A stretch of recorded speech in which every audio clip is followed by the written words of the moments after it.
1777, the 15-year-old boy was about to make a decision that would alter the course of his life forever. On the run from his parents' abusive household in Yorkshire, he had put on his best apparel and made his way for the city of Leeds. His name was John Robert Shaw, and he was to become a king's soldier. This wasn't the first time the teenager had fled from his native town of Basildon with such an intention. Having run over 12 miles to his nearest city, Shaw found exactly what he was looking for down Bridge Street, behind the shambles.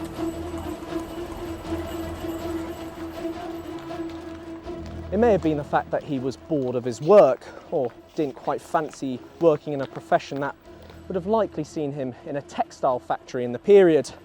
Or it may have been the fact that his father had promised him a beating should he return home and find the chores not done. Either way, it didn't take Shaw long before he encountered a recruit of the 33rd Regiment of Foot, who swiftly sold him the dream of working for king and country. Come with me, my boy. I'll take you to a place where the streets are paved with pancakes and the frogs do go to and fro with knives and forks in their backs saying, "Come, my lad, come and eat."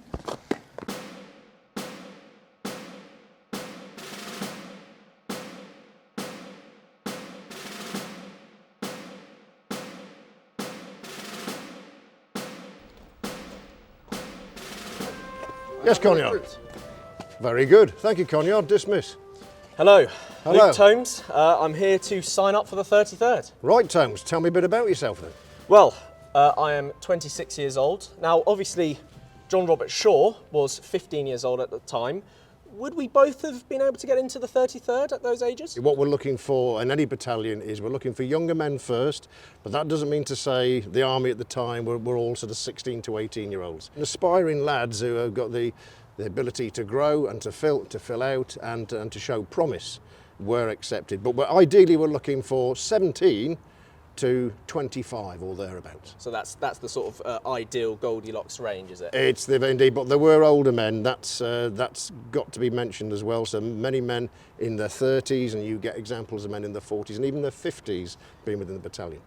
And what sort of men are you looking for? Because, you know, you hear all these stories about, oh, they're just dragging these criminals off the streets. No, the scum of the earth, as they say. No. What are you looking for? What's your ideal recruit? Well, in the 33rd, we're a little bit different. You can go and you can be a drunkard, a layabout and join any other battalion, but not in Cornwallis's 33rd.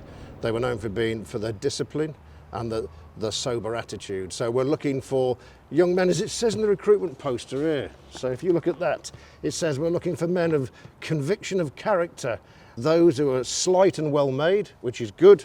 You've got good teeth. We need teeth for biting cartridges. But above all, we're looking for people with the spirit for adventure and to escape, if you will, like your dull lament of your everyday life. So it's a mixture of your sort of attitude and the ethos, but also some sort of physical attributes. Is there anything apart from having good teeth that you're looking for? I've heard something maybe about having fine hair was preferable. Well, I mean, your hair's a bit short. Your hair will have to be grown out. It's according to His Majesty's regulations. Put that back on. You've got some growth there, so minimum of sort of it really should be shaving every day or 3 days on active service and then has to be shaved. Cleanliness is above everything else. Linens to be changed every Wednesday and Sunday. So the aspect of being clean is very important. The 33rd didn't just set high standards when it came to discipline and self-care. In the mid to late 18th century, the regiment was learning new evolutions in drill and light infantry tactics, earning them the nickname the Pattern, to be copied and emulated. With a reputation of being the best trained and most professional unit in the British Army, recruiting parties wouldn't take any old riffraff. And a lot of the people, we have records, don't we? We do indeed. Their previous professions, a lot of them are they're tailors, they've got these respectable professions. It's a misnomer that the British Army is full of criminal class. It's just not true of the 18th century.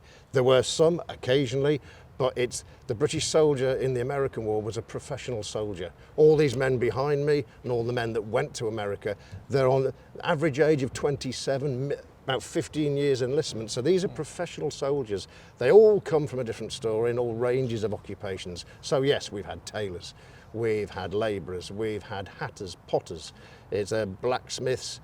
Right across the whole range of the 18th century you find, and particularly the clothing trade as well. Yes. Is there any truth in the theory that a lot of these civilians were looking to avoid working in these textile factories, perhaps John Robert Shaw himself, and that actually leads to quite a drive in recruitment in the period?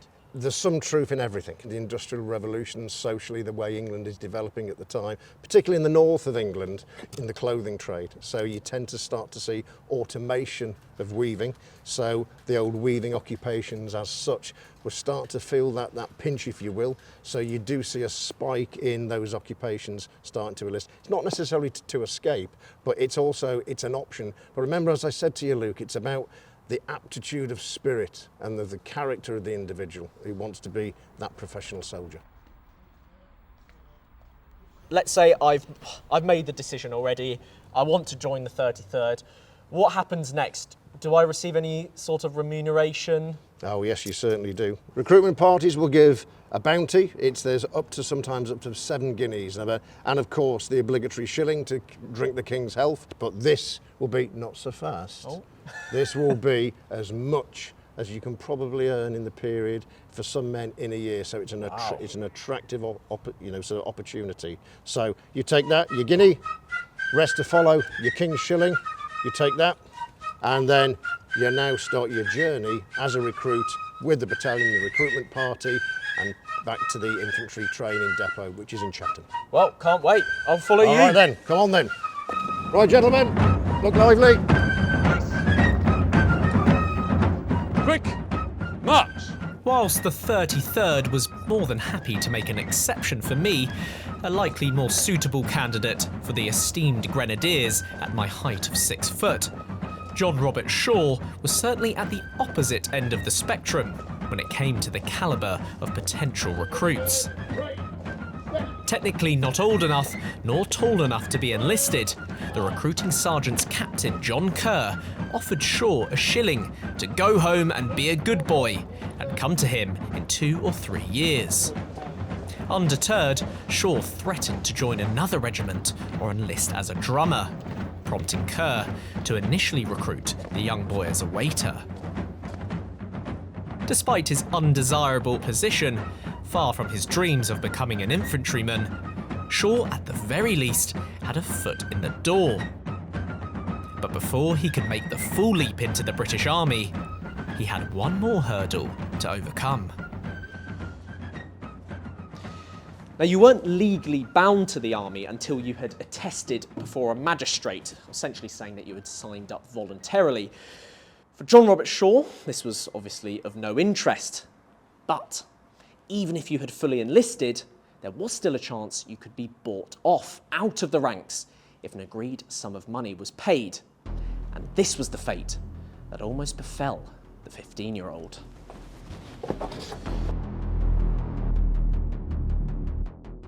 On discovering that his son had joined the 33rd, Shaw's father, accompanied by his uncle, had tracked him down and attempted to negotiate his release with the recruiting party.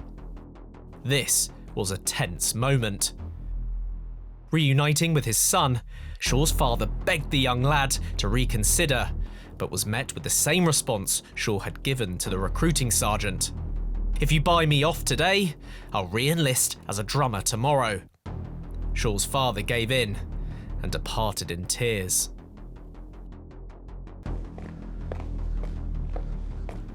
Having now attested to the magistrate, I was ready to begin my military training and education.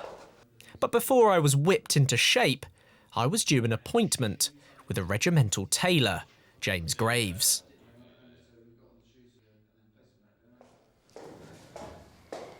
James, how are you? Good morning, Luke. Here I am, a new recruit in the 33rd. Congratulations. And you are? I am the master tailor of the regiment, and this is our tailors' workshop. So as you can see, yeah. we've got several of our tailors beavering away, making the clothing for the regimental soldiers. So the regimental tailor is one of the important parts of the regiment, because this clothing, when it comes to you, it's not made for you. It's basically made by contractors in a set number of sizes, and it probably won't fit. So it has to be made again, basically, on you, so that you look smart and intimidating to the enemy, and women want to be with you, and men want to join the army too. Well, the attention to detail is incredible, and obviously you have a lot of soldiers who were tailors in their previous jobs. So that's right. Yes, it was a much more common trade in the 18th century than it is now. And when tailors or people who had tailoring experience joined the army, it was a way for them to make more money than the typical soldier. Got you. And as a recruit, what are the first items of clothing that I'm being issued? In your recruiting party, you'll have been given some necessaries, basically, to keep you going until you join the regiment. And when you join the regiment, you're issued with a uniform. That includes, of course, the regimental coat, very iconic. You've got the cocked hat, another key part of the look. Waistcoat, breeches, shoes, shirt, stockings, and a stock as well. Got you. Okay, and shoes made to size as well, made to measure. So again, these would have been just issued in a few set sizes. One of the other jobs in the regiment would be the shoemakers, the cobblers. So there would have been other tradesmen in the regiment that would have been able to adjust these so that they didn't fall off when you wore them. And talk to me about this, the design of this hat. It changes in the British Army, doesn't it, throughout the sort of 18th century? What period are we in now in terms of the fashion of the hat? So the cocked hat is the pattern, the style that it is cocked in is decided by the king, and there's a pattern hat in the War Office basically, and all regiments are issued with these, and they have to be cocked in a particular fashion. But this particular style is what was popular in the army in the 1770s. So it's got a slightly taller fan at the back, and it's less of a tricorn hat and more of a sort of, it's starting to become more and more like the bicorn hat that we know from later on in the period. And you're wearing something different on your head. What are you wearing? I'm wearing the forage cap, so this is or a fatigue cap. These are actually made out of the old coats. Oh. So you're issued a new coat every year. The old coat is recycled into different garments that can be sort of used to extend the life of your best dress. So this kit, this fatigue cap, is made so that to preserve the cocked hat. So you would wear this when you're off duty, when you're working. This is kept for formal occasions. Underneath your cocked hat would ideally be a full head of luscious locks, carefully tied in a club when on active service. If you were bald or too malnourished to grow out your hair, wigs would be provided, along with grease to comb through and kill off lice, as well as powder, or in many cases, flour. Whilst soldiers' hairstyles clearly reflected the fashion of the period, more practical considerations were made when it came to the clothing worn by the British Army in the colonies. In America, obviously, it's a lot warmer. The seasons, the weather is a lot more extreme. Yeah. So this clothing, which is suitable for soldiering at home, isn't necessarily suitable for soldiering in America. So for that, extra things would have been made. So trousers, usually. Breeches are a problem because they need to actually fit you properly. They need to be carefully fitted in order to function, in order for you to sort of keep them on. Yeah. Whereas trousers are a lot easier. You can just slip them on and they fit. So it's all about the logistics. Got you. Okay, so it's a big logistical challenge and it's very important. And obviously uniforms also differ between rank, don't they? What would distinguish me, a recruit who maybe enters as a private, to your officers, your colonels? Right, so the main difference is the quality of the materials used and the fit. So this kit is issued to you and then fitted, and it's made of a coarser quality cloth. The officers' clothing is privately funded. They go to a tailor's, like a civilian tailor's or the regimental tailor, the approved one for the regiment, and get a uniform made up out of superfine broadcloth. The lace is silver rather than worsted. The buttons are silver plate rather than simple pewter. So it's a very spectacular uniform. There's an epaulette. So officers all stood out as being, sort of brighter and more sort of, They pop a lot more than the other ranks in their madder red. Sergeants have a scarlet cloth uniform, so it's sort of like a halfway house between the privates and the officers, really. Lastly, we have the drummers, who wear reversed colours. So in order to be able to be easily spotted by the officers on the field or in the camp, they wear a white coat in the case of the 33rd. Yeah, I noticed at the recruiting party, the drummer. That's right, yeah. You mentioned that they're going to have a new set of uniform every year, but for a soldier, this is so important. They have to look after it. Absolutely, yeah. Is it true, myth or reality, that soldiers would have been sleeping naked so that they could preserve this stuff? Right, yes. So we do have some, it sounds strange to us today, but yes, it was the custom amongst soldiers, at least we have evidence to suggest that it was the custom amongst soldiers to sleep naked. And the main reason was to preserve their shirts. Most civilians would sleep in a shirt, but the problem when you're a soldier is you only have a few of these and you've got to make them last as long as you can. So when it was peacetime in garrison or away from the enemy, they would have chosen to sleep naked when they could. In front of the enemy, obviously, you're going to want to be fully dressed when you go to sleep, so it's a different story. So that could lead to some embarrassing hostage situations. Yes, one of the thoughts is that officers actually encouraged it because it discouraged recruits at home from deserting because they'd obviously have no clothes on. So very interesting. That's very interesting. And lastly, you get a different answer depending on who you ask. The colour red. Is it so if you get blood on it, it doesn't scare your friends? Is it because it's the cheapest cloth? Tell me why the British are wearing red. So the British soldier wears red because the British soldier wears red by this period. It is basically tradition. Blood does show on the red uniform. The traditional methods of dyeing actually mean that blood turns the cloth black. So it does stand out eventually. And regardless of the cost, this was the traditional colour of the British Army, certainly by the 18th century. So while it may have been chosen because it was cheap back in the 17th century, by this period it's become associated with the British soldier, and therefore we wear red. The uniform of the 33rd was immaculate, but even more impressive was the history of the regiment itself. Its roots stemming all the way back to the early 1700s, when the unit was initially raised to fight in the War of Spanish Succession, the 33rd, or Earl of Huntingdon's Regiment of Foot, as it was first known, would become a stalwart of the British Army in conflicts raging around the world. Serving in the War of Austrian Succession, involved in the suppression of the Jacobite rising in Scotland, and later fighting in the 7 Years' War, the 33rd would soon see a change in its leadership that would come to define its role in the next few decades. On the 21st of March 1766, a young colonel by the name of Charles Cornwallis took the reins of the regiment. Born into an aristocratic dynasty that could trace its lineage back to the 14th century, Cornwallis had already achieved numerous military milestones by the age of 27. Cornwallis was, ironically, a loyal Whig supporter and showed solidarity with the American colonists by voting against the Stamp Act of 1765. Little did he know what awaited him.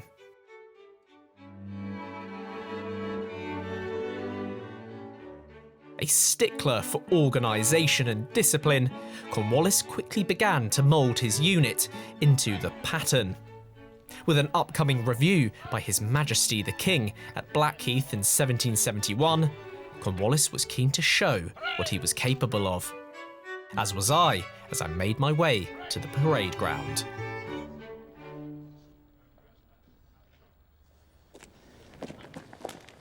Hello, officer. I am now fully kitted out in my red coat. How do I look? Well, you're getting there. Just wear your cap over your left eye. That's much better. Perfect. Well, it's interesting to see the soldiers doing a bit of drill in the background when we think about the style of warfare that's going on. How important is drill and discipline, keeping those ranks organised? Regiments could be anything up to 1,000 people.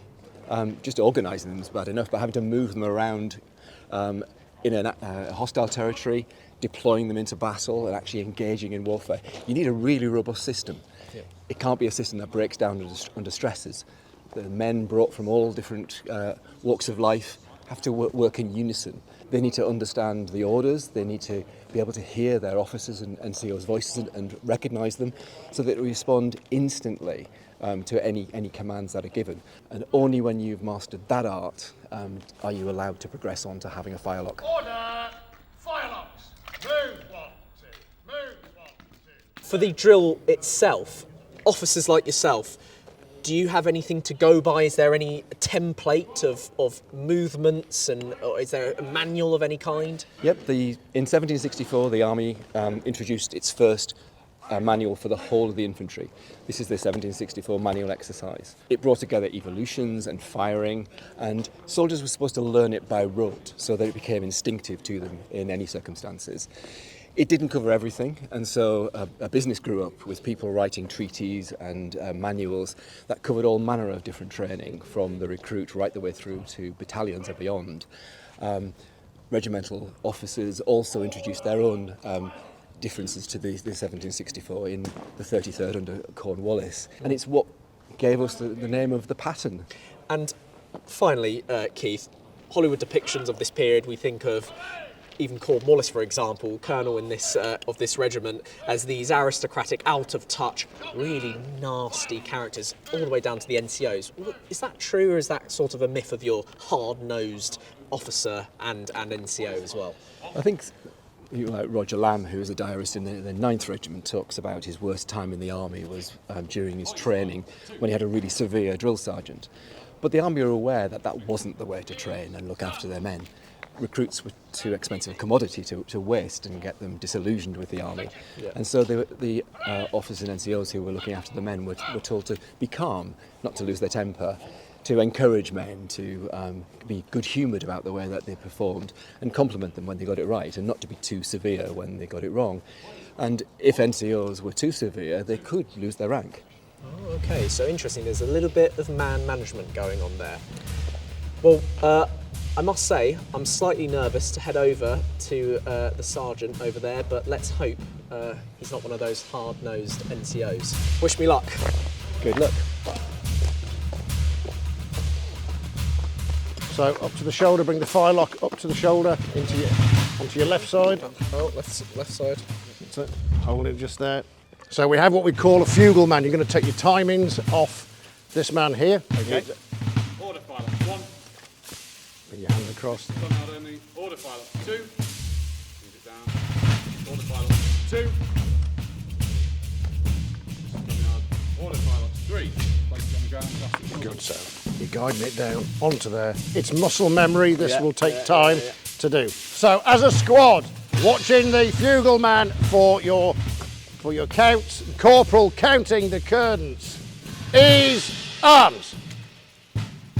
Come on, lads. Come on, make it up. Come on, wake up.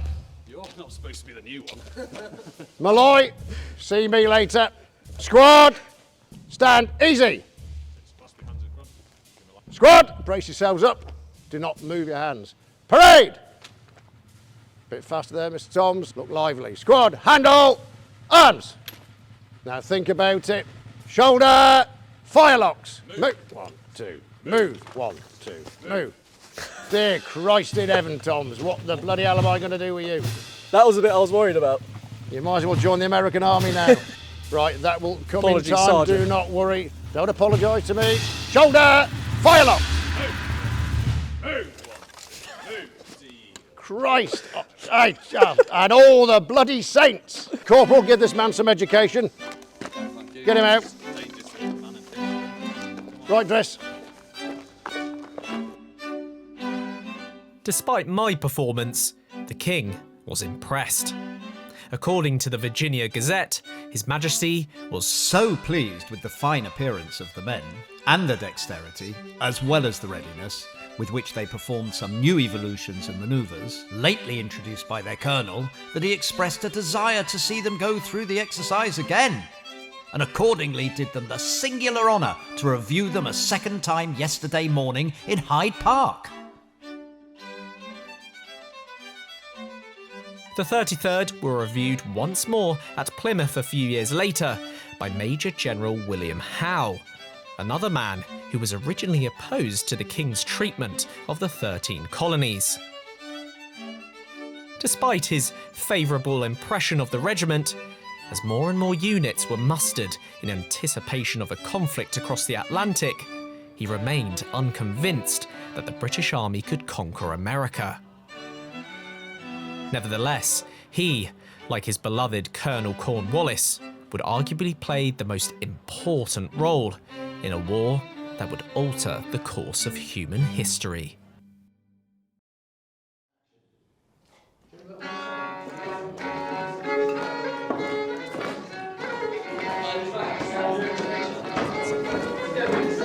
Boys! We've received orders. We march for Cork. We're going to America. Get your stuff. The news, albeit delivered abruptly, came as no shock to the soldiers. Reports from the colonies of troubles, especially in Massachusetts, had been streaming into the United Kingdom for years, and ever since the famous shot heard around the globe at Lexington and Concord had sparked the American Revolution, members of the 33rd knew it was only a matter of time before they were called in as reinforcements. The London Evening Post recorded that the 33rd Regiment of Foot, of which Lord Cornwallis is colonel, is ordered for America. And with that, the unit was to make its way to the port of Cork, by which time Cornwallis was promoted to Major General, before being divided between 4 transports, which they boarded on the 30th of December, 1775. They now go out of their turn from an honourable zeal to support the dignity and rights of this country over her ungrateful colonies. Having been kept in dock due to bad weather for 2 months, the convoys finally set sail.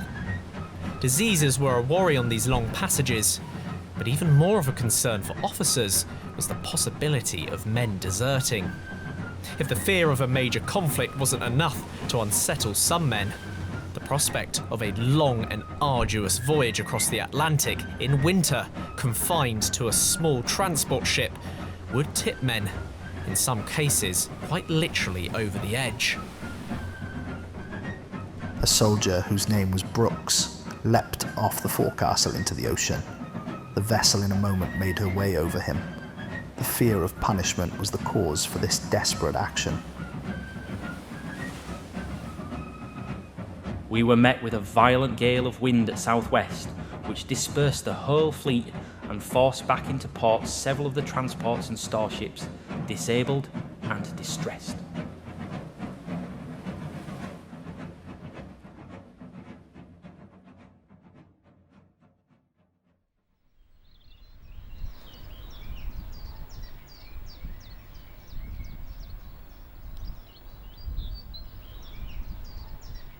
After several months spent aboard their troop transportation vessels, the 33rd began to arrive in piecemeal off Cape Fear in North Carolina and were mostly mobilised in May 1776. With a foothold now in America, it was time to get to work.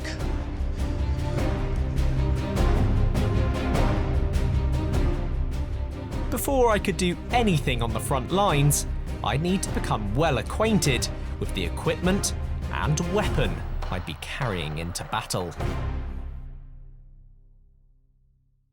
Keith, I've made it to the colonies, finally. I'm excited to get into the action. I've done my drill back in Britain, but I'm yet to receive the weapon that I'm going to be taking into combat. Well, here you have the Shortland pattern musket. Right, this is the Brown Bess, right? That's right. Although it isn't called the Brown Bess in official terms. In official circles, it's very much a firelock.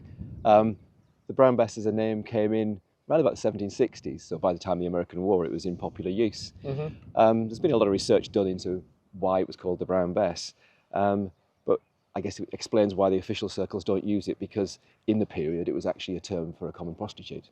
Oh, right. So it was a soldier's joke that became part of common parlance. So it's almost the fact that it's keeping you company whilst you're all alone in the colonies. That's right. Right, okay, and in terms of the weight of the weapon itself, I imagine I'm going to be doing a lot of long marching. It's pretty cumbersome to be carrying miles and miles and miles. It's actually the state-of-the-art weapon. This is the new model. So the previous model was the Longland pattern, which was a 46-inch barrel. This is 42. And this weighs about 10.5 pounds, which is 4.7 kilos.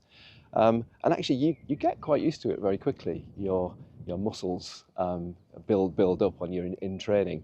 So it doesn't feel quite as heavy as it might do when you're first given it. Once you get the balance and the weight right, you can heft it around doing the drill and on marches. And the sling works perfectly well. And in terms of the use of this weapon itself, I want you to dispel potentially a myth. Are soldiers simply pointing this in a general direction towards the enemy? Are they just presenting and firing, or are they actually aiming this Brown Bess musket? Absolutely aiming.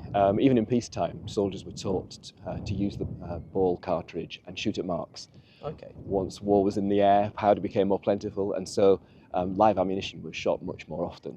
For example, in Boston Harbour in 1775, the 23rd Regiment rigged up targets in Boston Harbour and was shooting at the bobbing targets. Accuracy depends on all sorts of things, the man who's shooting it and the circumstances that he finds himself in.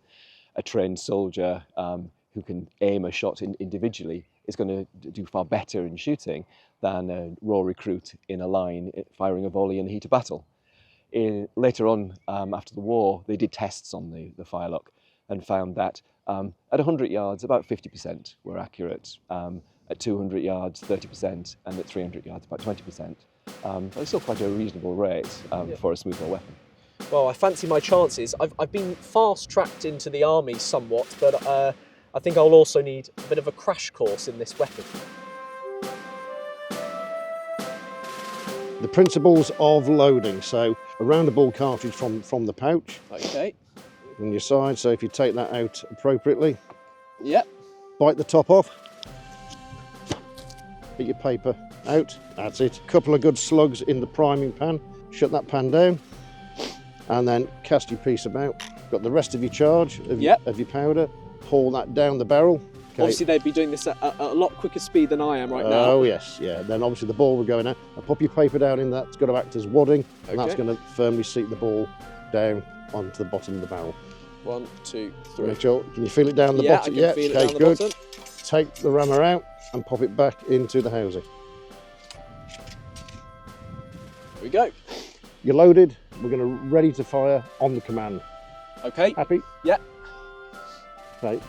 Perpendicular up. Okay. Cock. Firelocks. That's it. Present. Fire.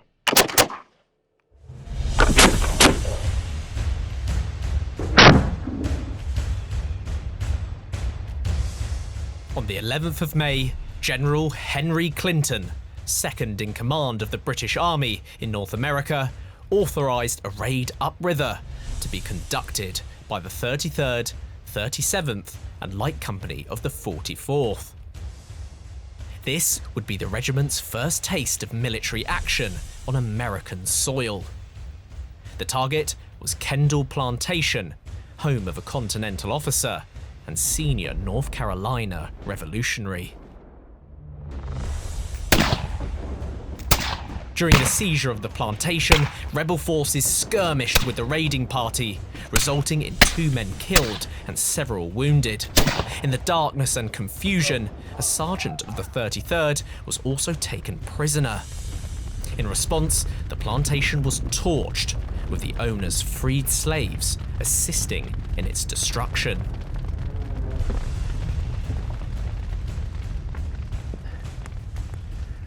Historians estimate that roughly 20,000 runaway slaves joined the British forces during the American War of Independence.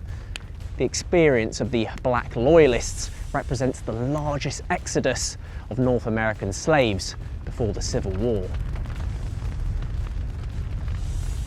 As some soldiers watched the spectacle, others brought out everything from chairs, tables, glasses and china to their boats. Nerves were settled, and a feeling of confidence bolstered the men. They had arrived and were ready to stick it to Washington's revolutionaries. But a few raids here and there weren't going to end the war.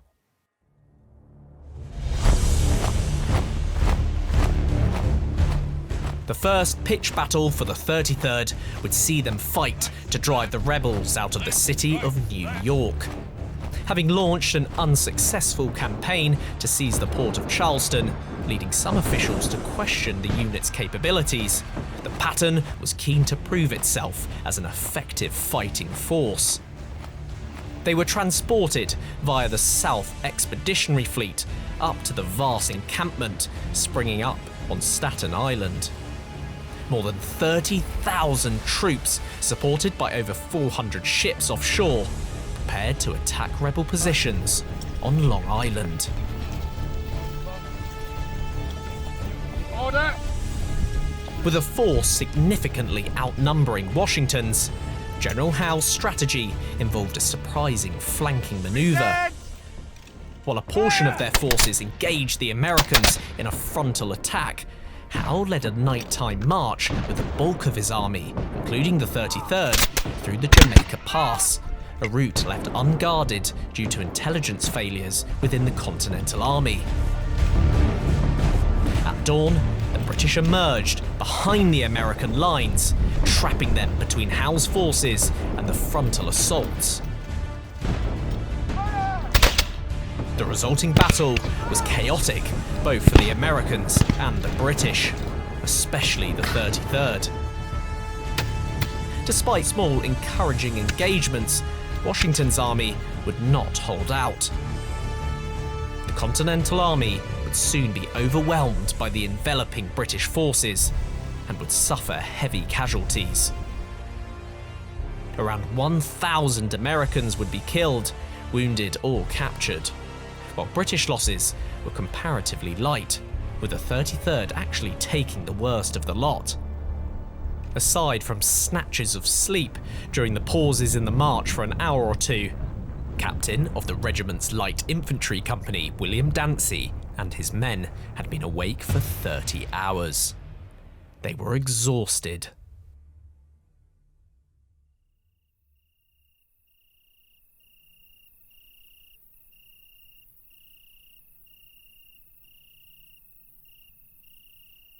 The defeat came as a big shock to Washington's army, a delight to the Crown forces, and a relief to the 33rd. Cornwallis, Clinton and Howe all assumed that they had the rebels trapped around Brooklyn Heights and could force their surrender with a conventional siege.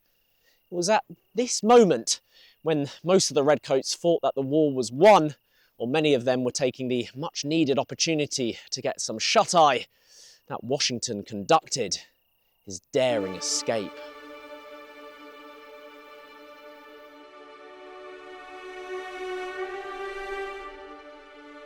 Right under the noses of the Crown forces, Washington withdrew his army straight across the East River and into Manhattan.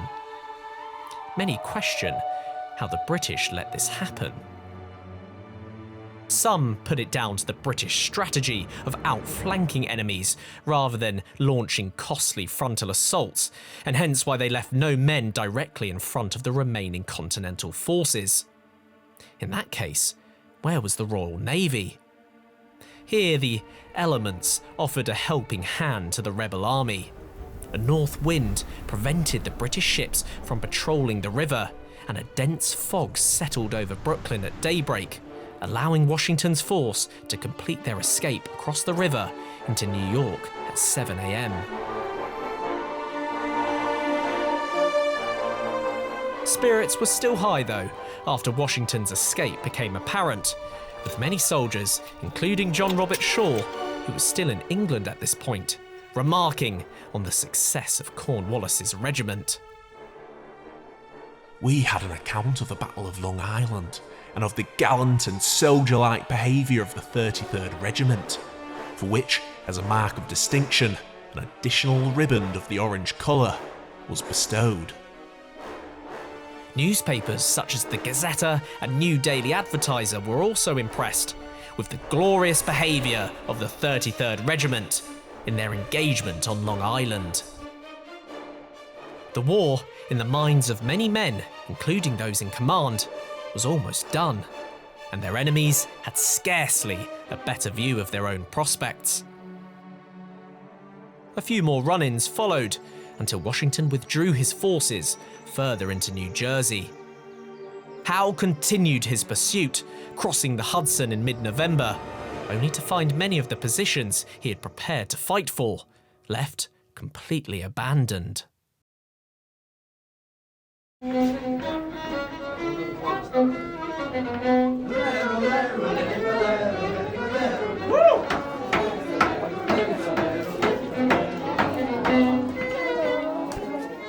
By mid-December 1776, it seemed as if the 33rd's fighting in America was all but done. The New York campaign had been a massive success. Washington's army had been driven from outpost to outpost, outflanked, outmaneuvered, and defeated. And so on Christmas Day at Newport, 5 officers belonging to the Grenadier and Light Company sat down and dined and enjoyed the festive period. All seemed well, but before the next Christmas was even reached, 3 would be wounded and 2 would be dead. What did you say? Don't worry about it. Go on. Merry Christmas! Merry Christmas!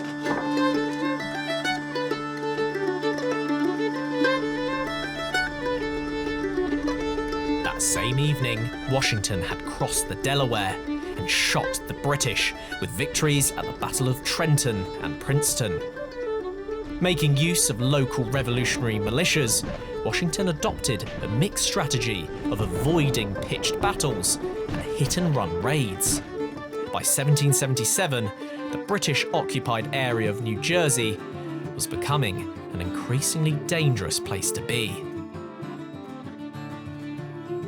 It is now very unsafe for us to travel in Jersey. The rascal peasants meet our men alone or in small, unarmed groups. They have their rifles hidden in the bushes or ditches and the like. When they believe they are sure of success, and they see one or several men belonging to our army, they shoot them in the head, and they quickly hide their rifles and pretend they know nothing.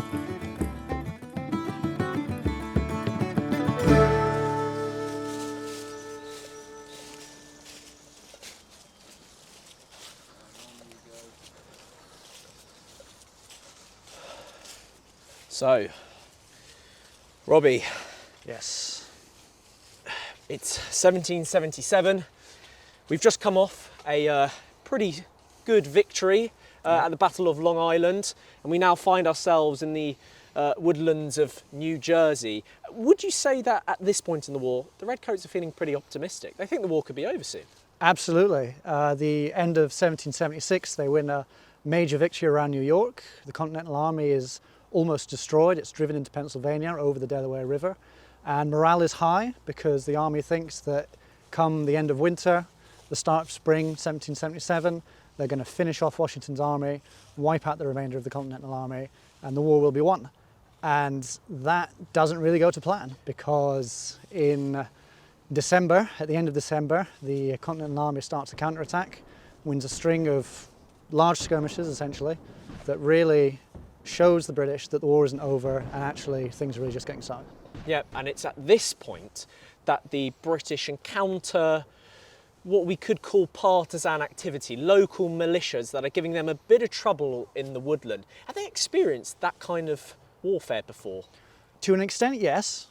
So the British Army has fought in North America previously. They fought in North America during the 7 Years' War, where there was a lot of combat against the French colonists there and also the Native Americans, who were masters of that style of warfare in North America. They've also had experience from the start of the war. The 33rd weren't actually present at the opening battles, but that was very much a case of fighting against militia who are using what we might now call guerrilla tactics. So fighting from behind trees and walls and things like that. But a lot of the conflict has been more regular in style, what the 18th century would think of as a regular warfare in lines. And the 33rd themselves haven't seen a great deal of action in combating militia. They do technically have the tactics to do it because they've been trained in light infantry style warfare. Of course, yes. As early as the early 1770s. So they have the technical knowledge, but in terms of actually experiencing it, this is going to be the first time in New Jersey, yes. And what are the local militia, the revolutionary soldiers, what are they trying to do? What's their aim of this style of warfare? Why are they using these tactics? They're essentially trying to wear down the British and Crown forces in New Jersey by refusing to engage in a pitched battle, which they know they're less likely to win because they don't have the mastery of linear warfare in the 18th century. Howe's chasing Washington, isn't he? He has. He's won a number of victories pretty comfortably, but Washington knows that if he can keep his army together and chip away at the British forces now that they're settled in for the winter in various positions throughout New Jersey and New York, he knows that if he can chip away, then it will damage morale, it will harm the supply effort to keep the British fed, and it will essentially ensure that when the campaign season opens in 1777, they're on a more even footing again. And you see the Hollywood depictions of what we now consider to be guerrilla warfare. Are they aiming at specific troops? Let's say there's a British patrol. Are they taking pot shots at officers and NCOs? They are. There's one account by a German officer who talks about how the local militia, because they actually live there, that's their turf, they know the land, and what they would do is they would hide weapons, hide their rifles in ditches and hedges and things, and if there was an opportune moment where they see some soldiers nearby, they might grab them, take a pot shot, hide the weapons again, and then act as though they're just going about their business. So when the soldiers come to investigate, they just find what essentially appear to be civilians because they're not uniformed, and it's very difficult to prove then unless they can find the weapons that actually these are people engaged in combat against you. The response is therefore a bit disjointed because sometimes, you know, the army will treat these men as combatants. Other times they'll say, well, we can't treat them as combatants because they appear to be civilians. They could be civilians. It's a very grey line that the militia are deliberately walking in New Jersey.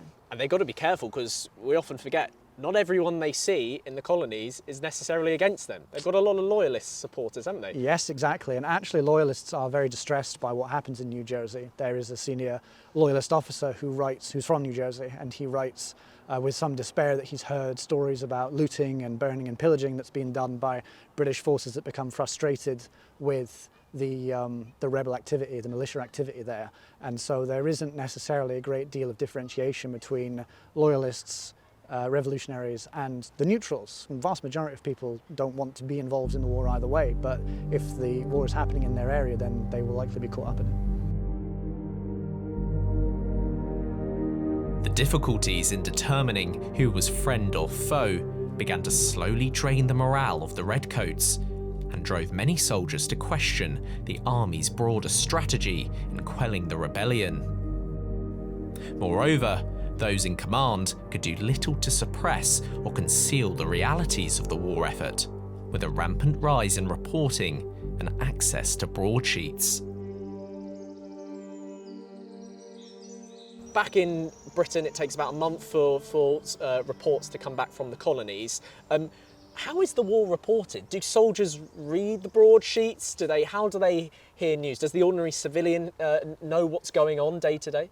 To a large extent, yes. In the 18th century, we see a real explosion of printed media, and especially in North America. North America has the most printed media of anywhere in the world at that point. So things like everything from newspapers to magazines to broadsides, pamphlets, all of that sort of stuff. And that's really harnessed in America by the revolutionaries. They use it very well for propaganda purposes to kind of spread their word. Back in Britain, there is actually a divide because not everyone supports the war. So there are some people in Parliament and some organisations in Britain that actually more or less, they don't quite openly back the revolutionaries, but they're against the war essentially, and they have printed media as well. And then there is a faction that's very much pro-war, and this is pro sort of intervention and wants to take the colonies back. So all of these viewpoints are represented. Typically soldiers, perhaps unsurprisingly, fall down on the anti-revolutionary side of things. There is, especially after things like the partisan warfare in 1777, there's a very negative attitude towards the revolution, the revolutionaries. The soldiers basically don't like them, understandably. You know, there's sometimes this romantic view that a redcoat, because they are from like a poor background essentially, and there's this myth that they get press ganged into the army. That maybe they don't actually hate the revolutionaries. They've just been forced to fight them by this cruel regime. In reality, most British soldiers, in the few accounts they leave, tend to be pretty. They don't really like the revolutionaries and what they stand for. It won't take long after if your colleagues and your friends are getting shot down before you turn. Now, at this point in the war, as you said, we've just had a victory at New York. They're getting hampered a little bit by this guerrilla warfare. And Howe changes tactics. He focuses on the city of Philadelphia. What is it about the city of Philadelphia that makes it such a prime target? Well, essentially, it's the capital of the rebellion colonies at this point. So the 13 colonies, they have their own sort of individual miniature capitals, like obviously Massachusetts, you have Boston, but Philadelphia had been chosen as the home of Congress, and Howe's previous objective had been to destroy the Continental Army, because that was the main revolutionary force. And when he'd failed to do that, he'd nearly succeeded, but he failed in 1776, he decided to switch tactics and try and take the center of power as opposed to focusing on the military objective. So he sees Philadelphia as, if he can capture it, then perhaps the rebellion will fall apart. Congress will be forced to relocate and flee. It's a very European way of thinking of things, because in standard European warfare, if you are at war with another nation, if you capture their capital, then that's a big thing. They're probably going to surrender. They collapse, So he's hoping that having failed to take out the army, the next best thing would be to maybe capture Philadelphia. Well, I can't wait to get out of this woodland and get into a city, some warmth and some lovely food. Me neither. Let's get back on the march. Let's go, lads.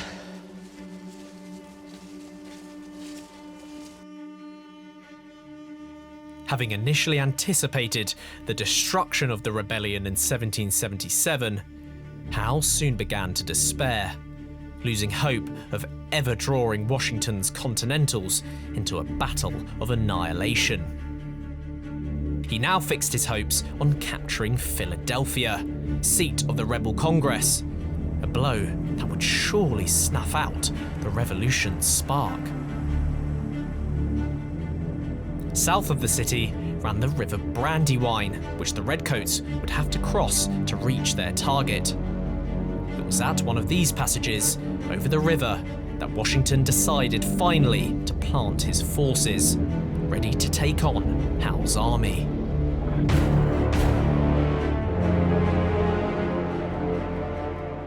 The dawn of the 11th of September was shrouded in a heavy fog. Perfect conditions for Howe to yet again test Washington's generalship using the same tactic that he had used at New York a year earlier. Whilst one portion of his army would keep the rebels' attention fixed at Chad's Ford, another would swing round to the northeast and cross the river further upstream. They would then come around from the north onto Washington's army in a grand flanking manoeuvre. The 33rd would be part of this left hook, commanded by Cornwallis.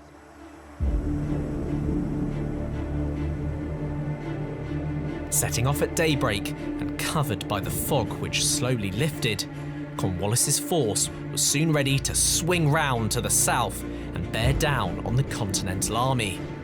Loud thunderclaps of artillery could be heard from Chad's Ford, where the fighting had already broken out. A few minor engagements were won, but as with their previous experience in New York, the 33rd was exhausted from marching 12 miles in under 9 hours. One man dropped dead from exhaustion. As retreating rebels informed Washington of the overwhelming force that was wrapping round his right flank, Howe ordered a pause to proceedings, allowing men to sit down, draw food from their haversacks and eat. After an hour's delay, the 33rd reformed and began the descent down the hill using light infantry tactics, separating to bring the attack to the enemy from all sides. Some of the troops even laid prone when firing at the crust of Birmingham Hill, a tactic happily employed by all light infantrymen and one that was used throughout the Revolutionary War.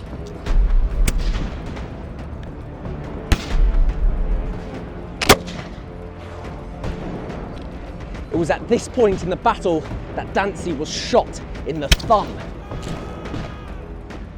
But despite the blood and the pain, he refused to quit the battlefield, continuing to lead his men through the heat of the engagement.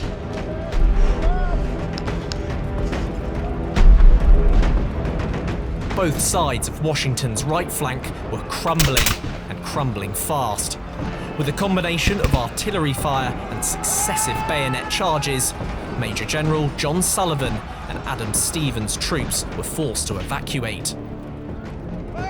General Nathaniel Greene organised a skillful rearguard action, which allowed most of his American troops to withdraw in relative order. Again, General Howe had won a decisive pitched battle, but could do little to follow it up. Exhausted from marching and fighting, his troops simply couldn't pursue Washington.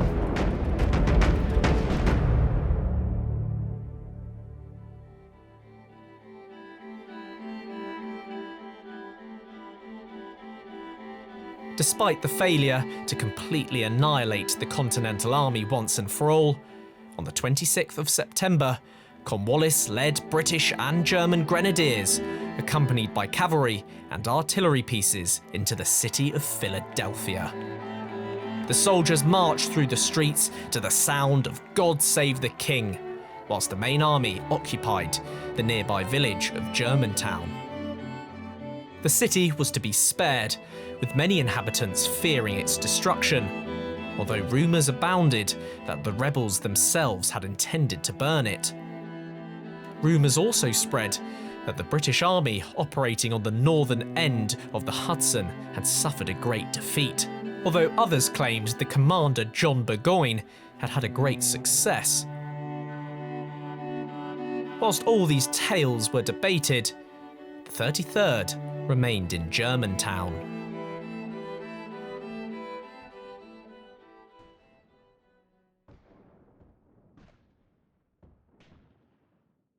On the 4th of October, the crackle of musketry was heard through the fog at 5:30 a.m. The sound only intensified through the next couple of hours, with the thump of artillery now accompanying it. Washington was on the offensive. The British forces stationed at Germantown numbered around 9,000, with advanced pickets guarding their flanks. Washington's army of about 11,000 soldiers quickly began their four-pronged attack on the village, initially achieving some success in driving back the British outposts and forcing their troops to retreat into defensive positions.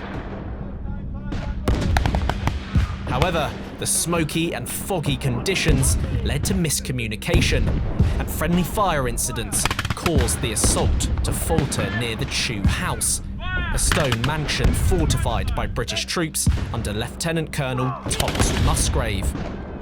Instead of bypassing it, Washington ordered repeated attacks, which proved costly and ineffective. British reinforcements exploited these weaknesses and counterattacked, forcing the Continental Army to retreat after about 4 hours of fighting.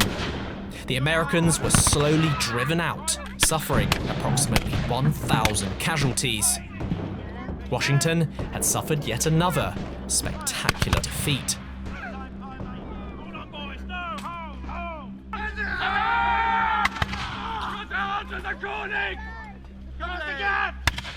March, march!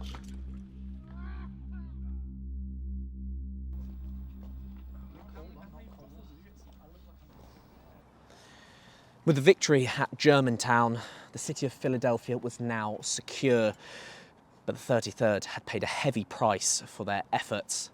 2 NCOs and 2 privates were killed, 1 lieutenant and 20 more privates were badly wounded. There were signs within the camp that the men were growing tired of the conflict, or at least were manifesting its swift conclusion.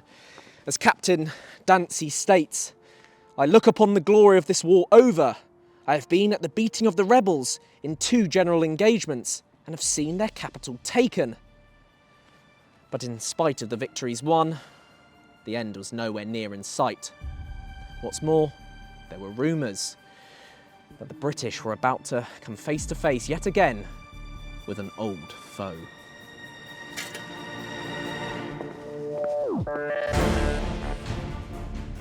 In the next episode, I'll discover how the British Army slowly lost its grip on the colonies, struggling to adapt to the conditions in the south and maintain discipline throughout its ranks. That thing stings. It really does. It's a brutal implement.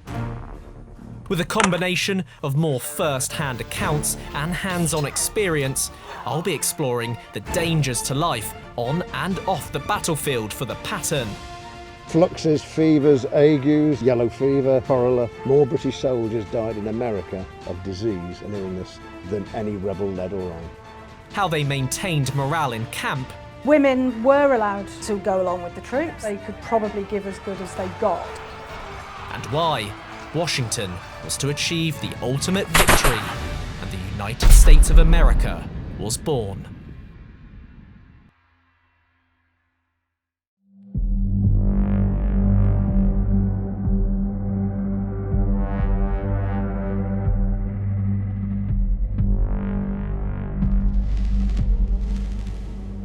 By the summer of 1778, the British troops in the American colonies were seriously waning in confidence.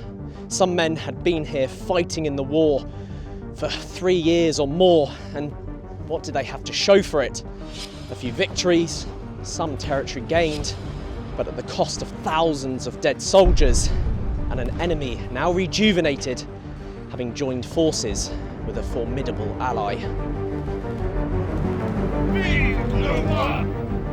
Whilst British morale was dwindling, Washington's Continental Army was bolstered by the arrival of French ships and troops along the eastern seaboard. With the Royal Navy now under threat, the balance of power had truly shifted. If British commanders were to keep the colonies, they had to destroy Washington's force, and destroy it quickly. But how?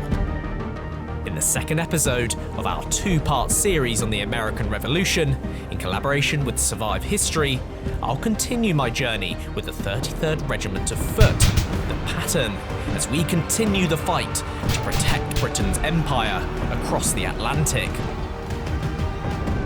Stationed at the front line of the action, I'll discover the harsh reality of late 18th century warfare. Please tell me, for those sorts of amputations, lads wouldn't have just been biting down on something. I'm afraid so. How musket balls and bayonets weren't the only threats to your survival. The soldiers' wives, they weren't shrinking violets. A little bit of a law unto themselves. The consequences of taking your life into your own hands. That thing stings. It really does. It's a brutal implement. And what the chances were you'd make it out alive. So the question is, could you survive as a British redcoat in the American War of Independence?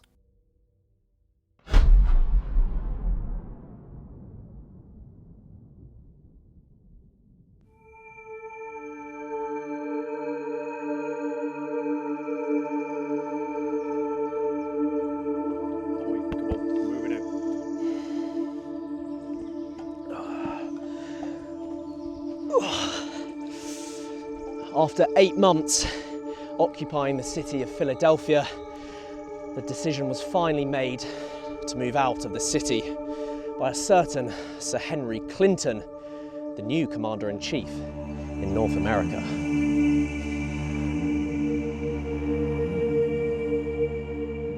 In the previous winter, General Howe had sent in his resignation letter to Britain.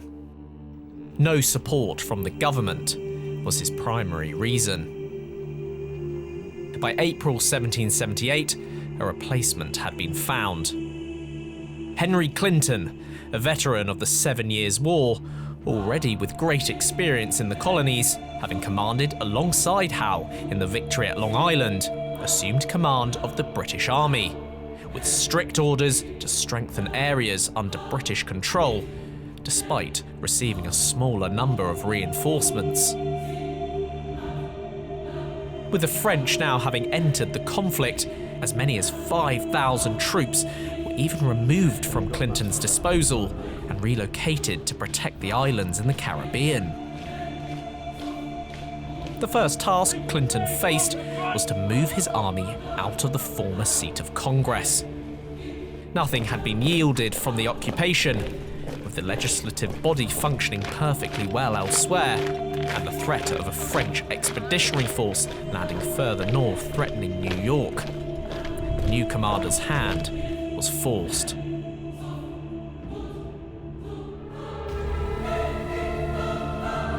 The army now faced a daunting task.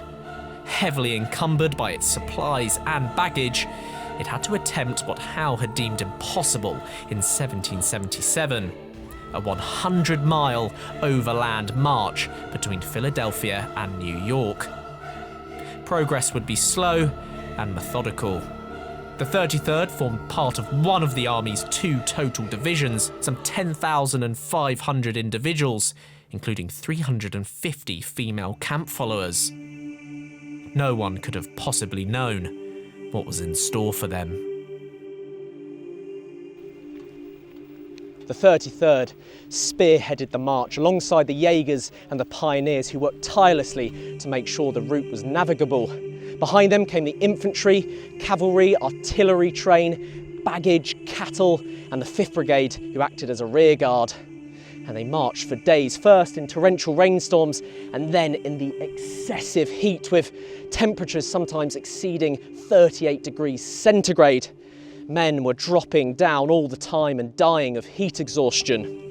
And to make matters worse, Continentals had left these leaflets warning the Redcoats that they might be burgoyned, the new term describing the surrounding and cutting off of a British army.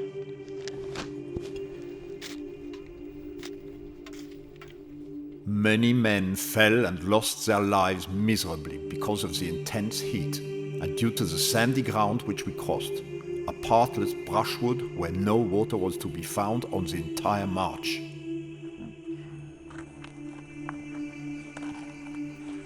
It wasn't just the heat. The sandy pathways caused many transports to become stuck or broken, while swarms of mosquitoes from the neighbouring swamplands were a plague upon the soldiers. After a horrendous week-long march, members of the 33rd began their approach to New York. The road networks forced the divisions to follow the same route, forming a column 12 miles long, moving painfully slow. Washington sensed the Army's vulnerability and trailed the Redcoats, steadily gaining ground in anticipation of a general engagement. On the 26th of June, Clinton chose to pause his march and have the Army camp in Monmouth, a few miles short of his destination.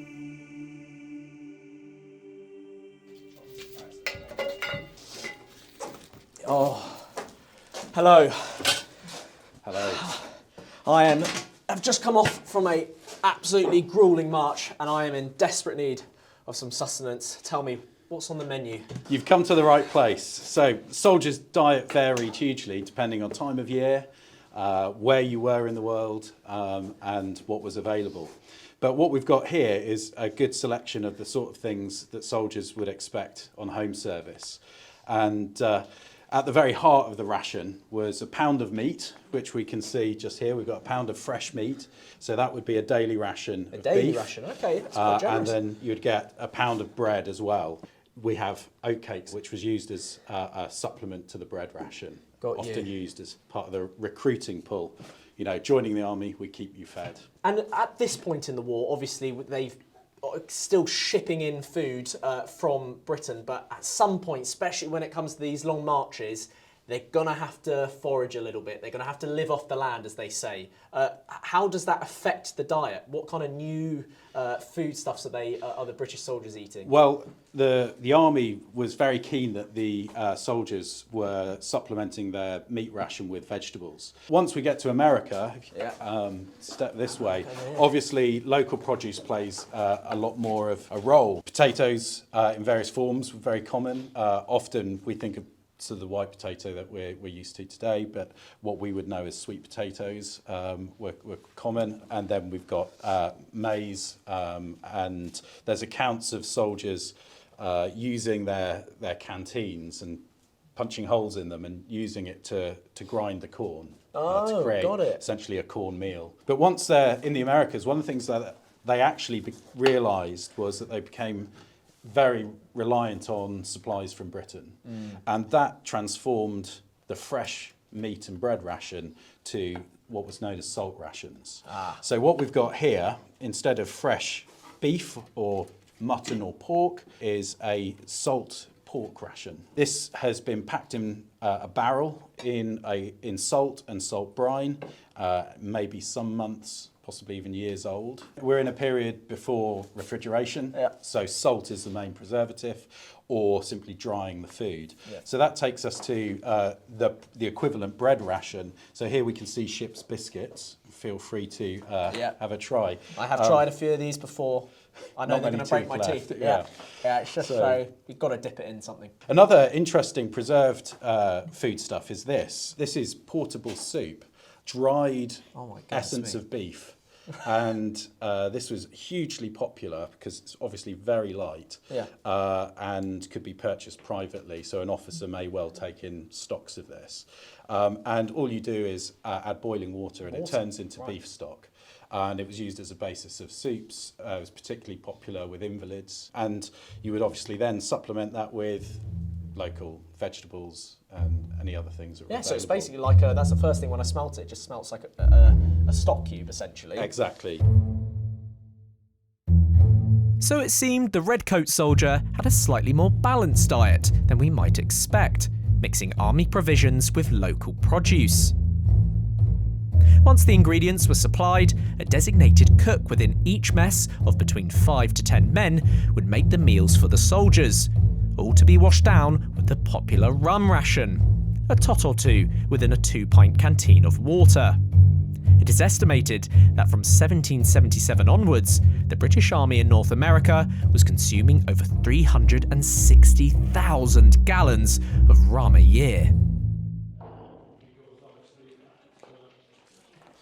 Well, Tom, it looks like those two in the corner have had a bit too much of the rum ration. If I just make my way around. Joe, you are a wife of one of the soldiers? Yes. Okay. Yes, any woman who was officially part of the army was definitely married to one of the soldiers. It wasn't wholly encouraged for the soldiers to marry because it was considered to be a distraction. Yes, yeah. But women were kind of, I think there's a lovely quote about women, a sober and industrious woman is quite an asset to a company. Women were allowed to go along with the troops. They were billeted with the troops in garrisons as they went. But again, women would go along on the campaigns because they were needed for nursing. So mopping brows, feeding, cleaning up, changing bandages, things like that. And was it mainly the officers who would be bringing their wives, or could it be a soldier of any rank? It was probably unlikely that the officers took their wives because they would prefer the home comforts and the safety of being at home. Of course, yes, all right. Whereas the soldiers' wives were a bit more intrepid, Yeah. took their own share of carrying things, making sure things moved along, did their fair share of looting as well, if they could. The main thing that women did was actually laundry, because that's something that I think men have never ever managed to do for themselves. So that was the women's main job, was laundry, and they would be paid per soldier 4p a week. And sometimes that would be taken out of the soldier's wages, and sometimes it would be up to the individual soldier to pay up. So it would make sense. Let's say you were very fond of your husband and you wanted to join him. You didn't want to stay in England whilst he was abroad, but you could also make a wage from it as well. Yes. Would children be coming along yes, as well? Yes. Right. Everybody had a job, and so they had to be useful. Well, the army couldn't take anybody along who wasn't going to be a useful person. I'm sure at some point there must have been some awkward, uncomfortable situations with a load of men who potentially haven't seen a woman in a long, long time. There must have been some uncomfortable situations. I suspect there very much was, but then that's kind of what the unofficial camp followers are for, to kind of dispel that. Right, you distinguish yourselves from that. Yeah, oh, very much so. Yeah. And I think the soldiers' wives were quite tough. I mean, they weren't shrinking violets. They could probably give as good as they got. And there's a letter home from one of the officers about the women going and looting silk dresses from houses in the colonies and coming out with armfuls of silk dresses, and on being told to put them back, basically said in no uncertain terms, no. It's not who we are. It's not who we are. You know, this is the perk of the job. Yeah, right. So a little bit of a law unto themselves. Yeah, but they're very much, at the end of the day, they're very much part of the regiment. Well, that was absolutely fascinating, Jo. I'm going to go and help myself to some of this delicious food whilst I can. Enjoy. Thank you. The soldiers had little time to enjoy their provisions and rest. Many were sent out on picket duty, whilst rebel forces were gearing up for a battle by the town of Monmouth. On the 28th of June, Washington attacked.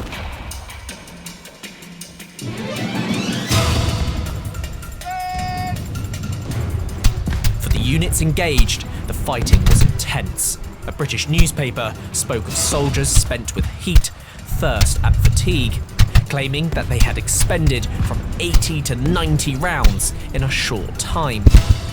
Some newly recruited troops encountered rebel-like cavalry for the first time, and hundreds were captured and taken prisoner.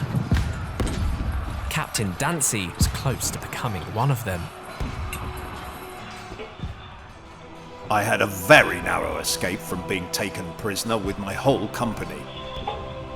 We were obliged to run up to our middles in a bog to get away from the rebel light horse, and luckily, I only had one man taken.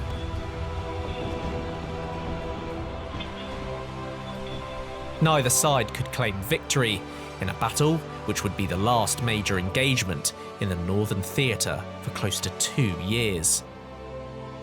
Washington actively avoided entering into the Sandy Hook Bay area, which was a well-fortified Loyalist enclave, whilst Clinton's forces withdrew to New York, still cautious of a possible French expeditionary force. When they arrived in the city, transported from Sandy Hook by the Royal Navy, no expeditionary force was to be found. What they saw was far more sinister. Off the coast, a powerful fleet emerged, flying the white standards of the King of France. Dispatched from Toulon in April, the 12 ships of the line and 6 frigates had arrived just a few days too late to cut the entire army off from New York. The appearance of the old enemy caused a considerable stir amongst the army and navy. Desperate measures were made to crew Vice Admiral Lord Richard Howe's outnumbered fleet, and batteries were laid to barrage any ships that dared to cross the bar of Sandy Hook. But just like that, the French fleet vanished.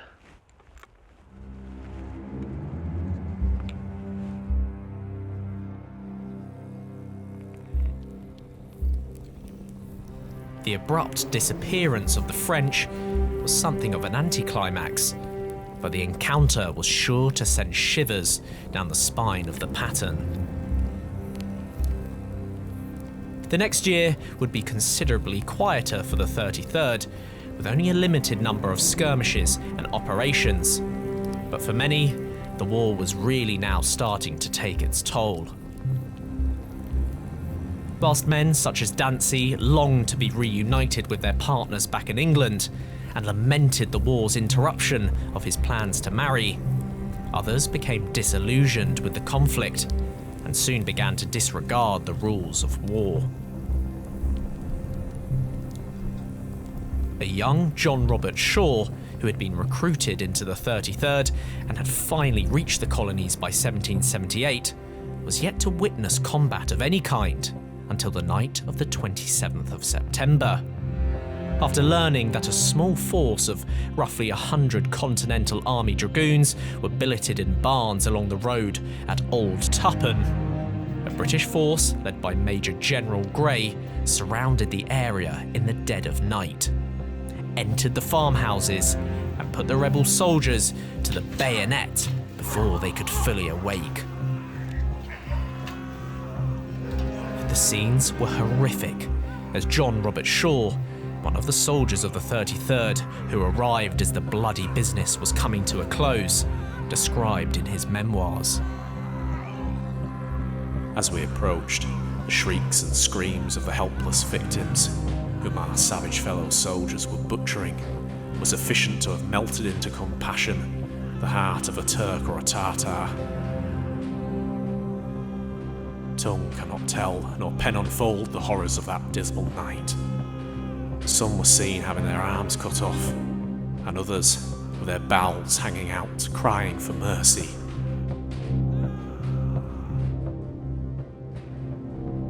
This was the new reality of a conflict that had dragged on for over 4 years. Despite reinforcements arriving, albeit slowly, even those within Cornwallis's prestigious 33rd were struggling to envisage a British victory. They had also seen far too many of their fellow soldiers die to view the American colonists as proper enemies, deserving of the rules of war, let alone as fellow subjects of the crown.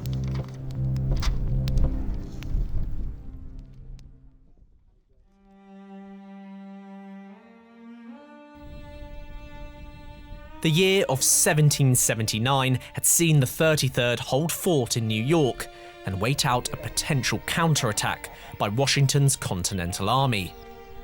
No such attack ever came. Instead, a deadly outbreak of disease plagued the Redcoats in the late summer. What appears to have been dysentery, a severe infection of the intestines, possibly brought over on the troop transports carrying reinforcements. Over 5,000 soldiers were struck down with fatalities ranging from 25 to 60% of men per regiment. It was not just dysentery that spread throughout the ranks. Remitting fevers such as malaria were common, accounting for a quarter of all fevers contracted throughout the war. And so too were inflammatory diseases such as scurvy, rheumatism and tuberculosis, often referred to as consumption. Despite the fatal outbreaks, it seemed for a while that another quiet winter was in the offing. In reality, it would be anything but. Rumours that the interminable deadlock in the north could only be broken by moving south soon became orders, with the regiments embarking the day after Christmas on ships heading down the Atlantic seaboard to Charleston.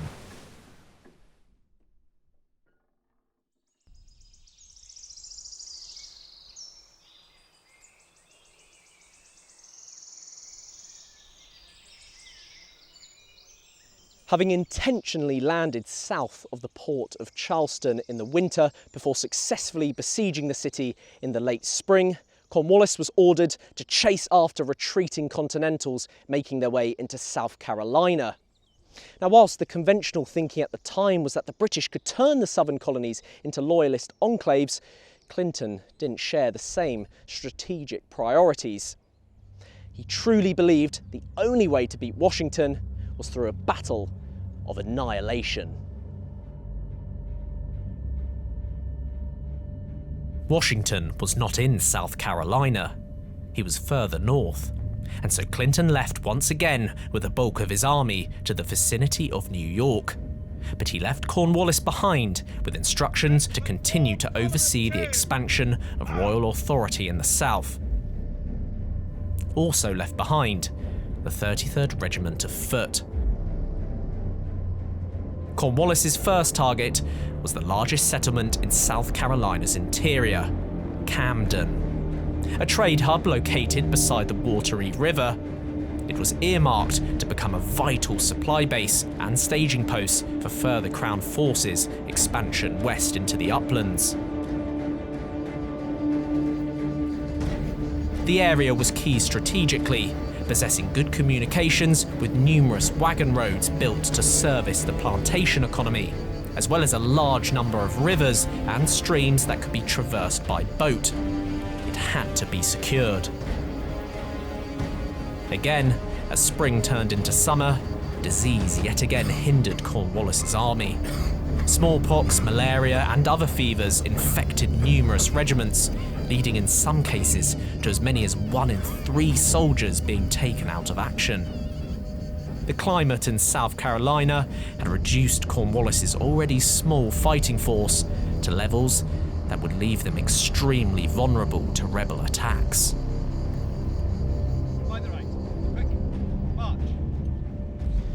Cornwallis wouldn't have much time for self-pity. Major General Horatio Gates, victor at Saratoga, was closing in on the settlement with a force that outnumbered his 2-1. Cornwallis had 2,000 effective, and many of those men were still recovering from their diseases. Nonetheless, on the 16th of August 1780, the battle lines were drawn, with the 33rd and the 23rd Fusiliers headed by Lieutenant Colonel James Webster and rearguarded by Tarleton's Legion, prepared to face the enemy head on.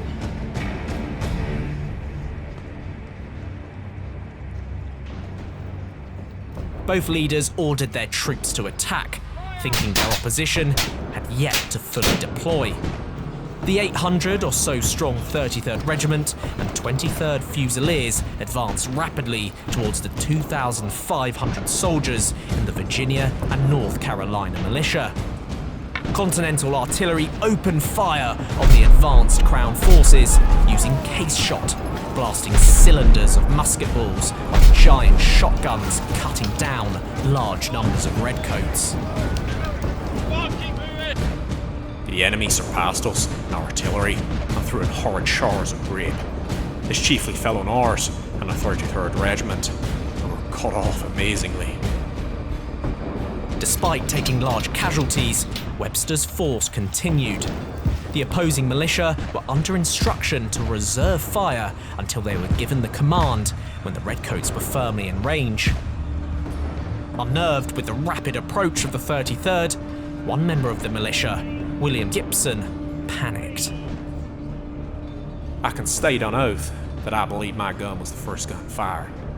And I fired without thinking, except that I might prevent the man opposite from killing me. With that, the entire line let loose a volley before the approaching force was within range. The 33rd made sure not to make the same mistake by throwing away their shots. John Robert Shaw recalled how the pattern approached 100 yards away from the militiamen, returned fire and immediately charged on them with the bayonet.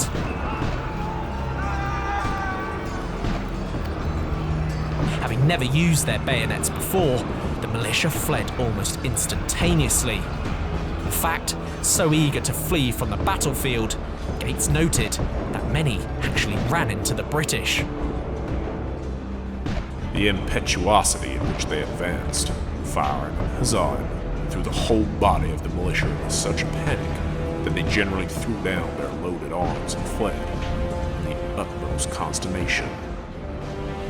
The unworthy example of the Virginians was almost instantly followed by the North Carolinians.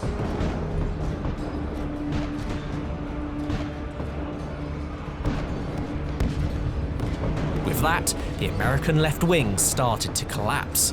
But now, with Cornwallis's loyalist provincials and Irish volunteers starting to cave, the 33rd had to worry about salvaging their own left flank. This was easier said than done, with many of the men scattered in the woods. Luckily, reforming the line, wheeling left, and then pressing onto a further attack in the midst of the stifling heat and smoke required the steadiness the regulars were renowned for. As the 33rd began to assail the left flank of the Continental force, Cornwallis unleashed Tarleton's dragoons, who broke through the redcoat ranks and swept through the now routing rebel army. The Legion lived up to its deadly reputation as it pursued the scattering militia for miles, looting Gates's baggage as they went. Victory declared in our favour, Shaw wrote. A victory it may have been, but the casualty statistics were horrific. Virtually half of the entire 33rd Regiment had been killed or wounded. Makeshift military hospitals would be the location many soldiers ended up in after the battle had concluded.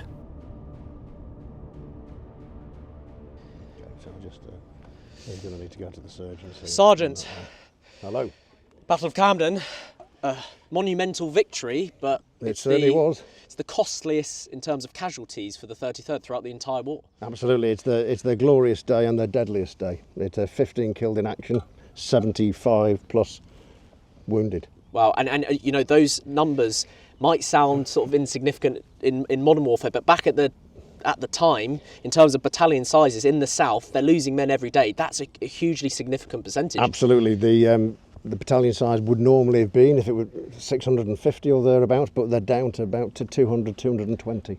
Wow, okay, so dwindling every day. And in terms of the battlefield injuries themselves, give me an idea of the atmosphere. Where would the wounded soldiers have been brought after the battle, and what was the general feeling like within these hot medical tents? Well, you've got to remember, it's who's got the field at the end of the day. So the British wounded would have been gathered as best possible.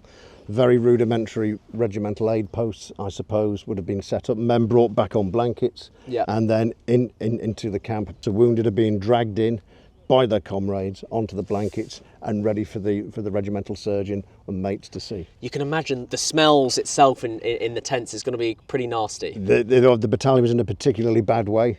Before Camden, they were noted their clothes. They hadn't had new clothes, so they were in the dirty clothes, which are not going to help, especially with gunshot wounds. No, the chances of infection. And you mentioned gunshot wounds. Is that the primary battlefield injury that these soldiers have? Yes, so you've got high impact sort of trauma with lead balls, in which lead being a soft metal tends to, if it hits the bone, it smashes out. We've got the lists of the men from the 33rd and from other battalions within Cornwallis's army.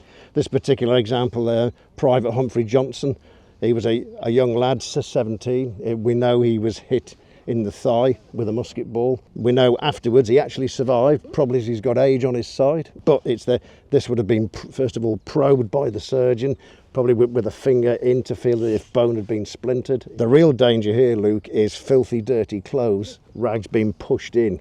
Pieces of leather, buttons, they pull buttons out, and so you've got to get that out because that creates the infection.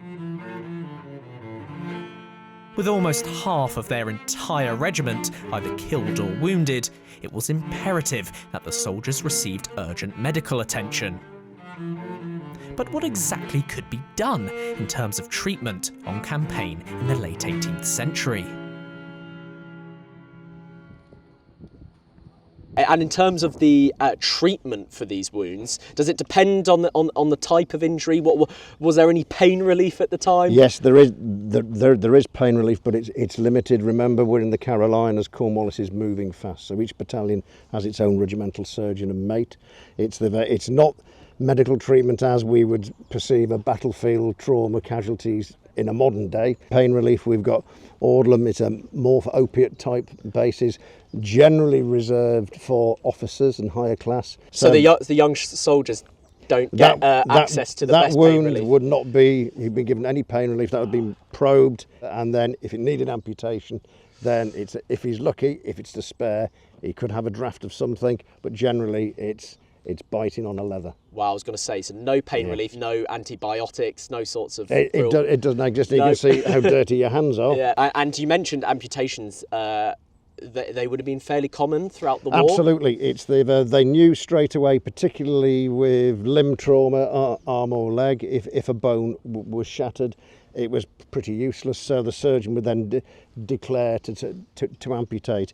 If this wound would be needed to be amputated, they'd always go above the wound. Right, yeah. So the cut would be made, tourniquets applied, and a specialist cut around. An amputation can sometimes in less than 30 seconds for the muscle groups to be taken back. The ligatures placed on the arteries, because remember, these are traumatic amputations, the cutting through, and then the bone cut, and then the skin peeled round and then sutured very roughly, and it then bandaged. And you mentioned earlier Cornwallis. At this point in the war, he starts to really turn up the dial in terms of the movement and speed of his troops. Absolutely. So some troops, if they're wounded, they might have to be left behind. They're left behind. We know some of the battalion wives were chosen out to act as nurses in supply depots. Men were put on barges to try and get back to Charleston. Some of those were even captured. I guess if anything, it might just be a mercy for some of the soldiers who are left in the camp. To a degree, if they've war's over for them. If they've got that chance, and luckily, if he gets back to a port, he's shipped off, and then he will probably be able to claim a pension. Right. If he survives. Well, I'm sure we have a lot more marching ahead. I hope you get better, young sir, and we'll see you on the road. Right. See you soon. Right, Humphrey. Let's have a look at you.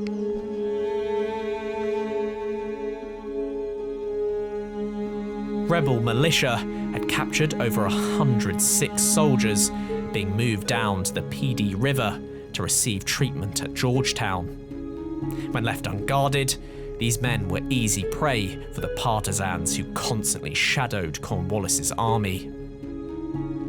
It was becoming an extremely worrying pattern for the British.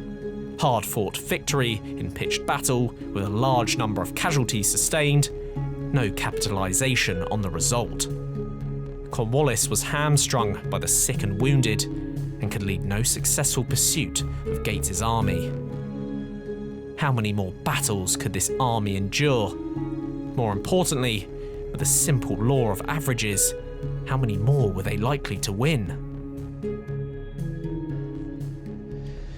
With the weather as it was in the Carolinas, no sooner did a campaigning season end than another was planned and swiftly put into motion. But another campaign meant a new strategy for Cornwallis. No longer was his army going to be slow and encumbered by the weight of its own supplies. If the British were to win the war, the rebels, often on the run, would have to be completely destroyed.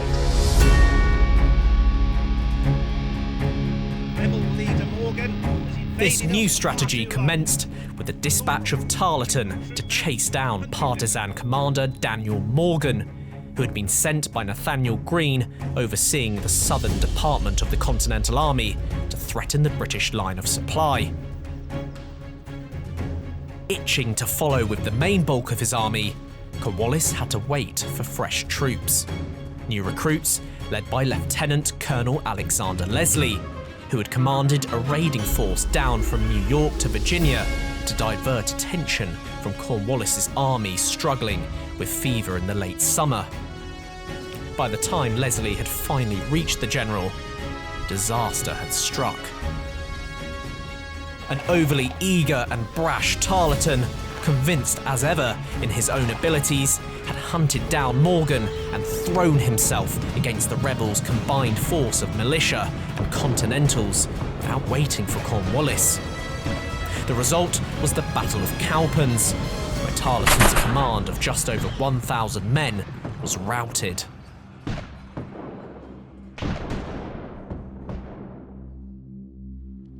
A clash of such a modest size may have been considered a skirmish in the northern colonies, but in the south, where the tiny number of Crown forces was already stretched so thin, it was a grievous blow. Here comes Tarleton's Legion. John, what happened at Cowpens? Dark day for us, Luke, dark day for us. The Patriots played a blinder. They lured us into a charge. We lost a lot of good men out there. The way that General Morgan played on gallant Lieutenant Colonel Tarleton's aggressiveness, we charged, we saw the opportunity, they fell back, and it was just a trap. And John, so Tarleton himself, there's a lot of Hollywood depictions of him being this sort of very aristocratic, out-of-touch leader. How fair is that depiction of him as a leader? So he's actually from a merchant background. His family were merchant. He's joined the military. He's a very aggressive young man. Later on in his life, he goes on to be a general in other wars, resulting in being a member of Parliament and being knighted. Known for seizing the opportunity, use of initiative, very well respected by his commanders. During the War of Independence, a lot of people forget that cavalry played a big part. Tarleton's Legion itself, How was it deployed and used on the battlefield? So there was two parts to the Legion. There was the cavalry element, which was formed from the 16th Light Dragoons and also local loyalists, and there was a light infantry detachment as well. They generally operated in smaller groups for harassing and raiding the enemy. A lot of aggressive techniques. Yeah, and in general, a lot of people, when they think about the War of Independence, they don't necessarily think that the cavalry was too much involved in all the battles, but they did play a big part in most of the big engagements. Yes, they did, yes. So because of the terrain, it was predominantly light cavalry that was used. It wasn't necessarily the space that they had in the European battlefields for regimental charges. So they operated on a troop basis, more coming together. They were still shock troops where they would be used for the charge and to exploit gaps in the enemy's line and harass any retreating or moving enemies. And of course, on the battlefield, you had quite the presence because of your uniforms and the hats. 100%, yes. A lot of galloping horses towards you, with all the men looking ferocious and dashing at the same time, would certainly put the fear of God into the enemy, especially that professional look of, actually, these guys are here and they know what they're doing, they're here to do business. That combined with the horses who's galloping towards you would take a lot of guts to stand still for that. Well, as dashing as your uniform is, I think it's about time that you headed back to camp to reflect on your defeat. See you back at camp. See ya. Leslie's troops actually arrived roughly the same time that Tarleton's disgraced survivors came straggling back in. Cornwallis was now desperate to avenge the defeat, and he amassed his army to head after the rebel partisan leader. There was only one problem. He went the wrong way.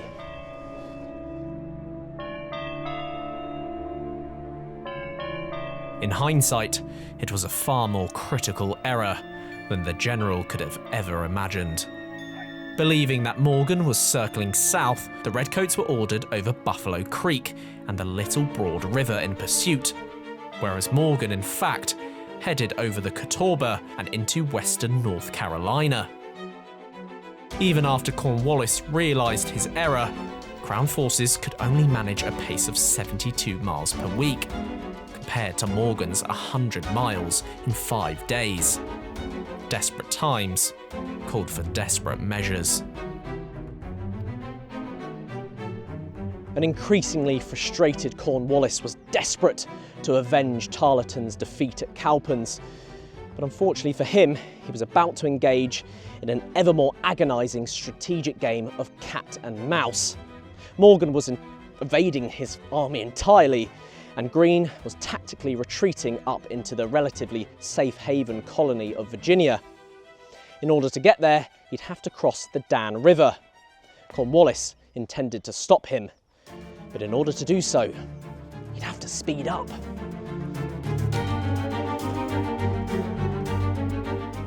With Morgan at least 2 days ahead, the general decided upon a bold expedient.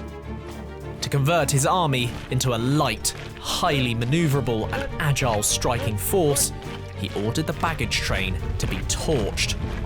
Only wagons with hospital stores, salt, ammunition, and a few reserved for carrying sick and wounded were spared. This was a huge gamble, but one Cornwallis was willing to take in order to win the race to the Dan.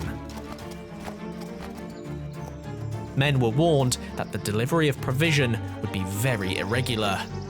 They were to live off the land and forage as best they could, maintaining good levels of cleanliness and discipline, despite the arduous chase northwards.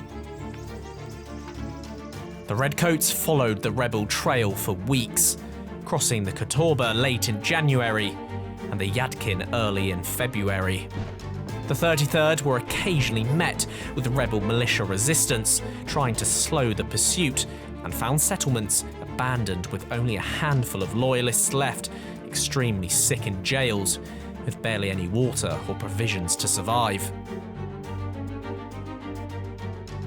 The signs showed that Cornwallis was getting very close, but the difficulties of living off the land were beginning to tell, with outright looting becoming more commonplace. To combat this, strict orders were given, warning that any officer who looks on with indifference and does not do his utmost to prevent the shameful marauding which has of late prevailed in the army will be considered in a more criminal light than the persons who commit the scandalous crimes. It was when Crown forces entered an area of North Carolina settled by the Moravians, famed for their distilling of whiskey, that these orders would be truly put to the test.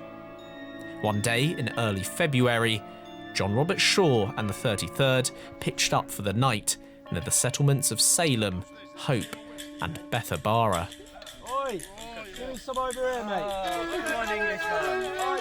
We were encamped on a rising ground, contiguous to one of these Moravian towns, the inhabitants of which were very generous in rolling out their whiskey barrels to make us drunk. The regiment's discipline, strained by hard marches through mud and rain, and the interminable crossings of rivers and creeks, broke down.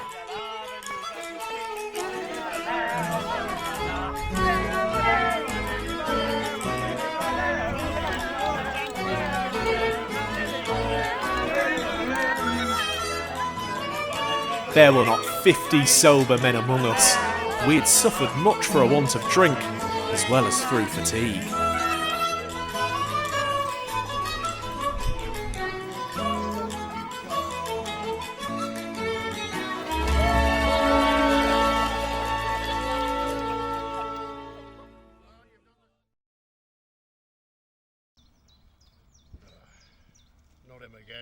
After a heavy night on the drink, I thought I'd catch up with Tom Whitfield to find out just how chaotic the situation was in the late winter of 1781.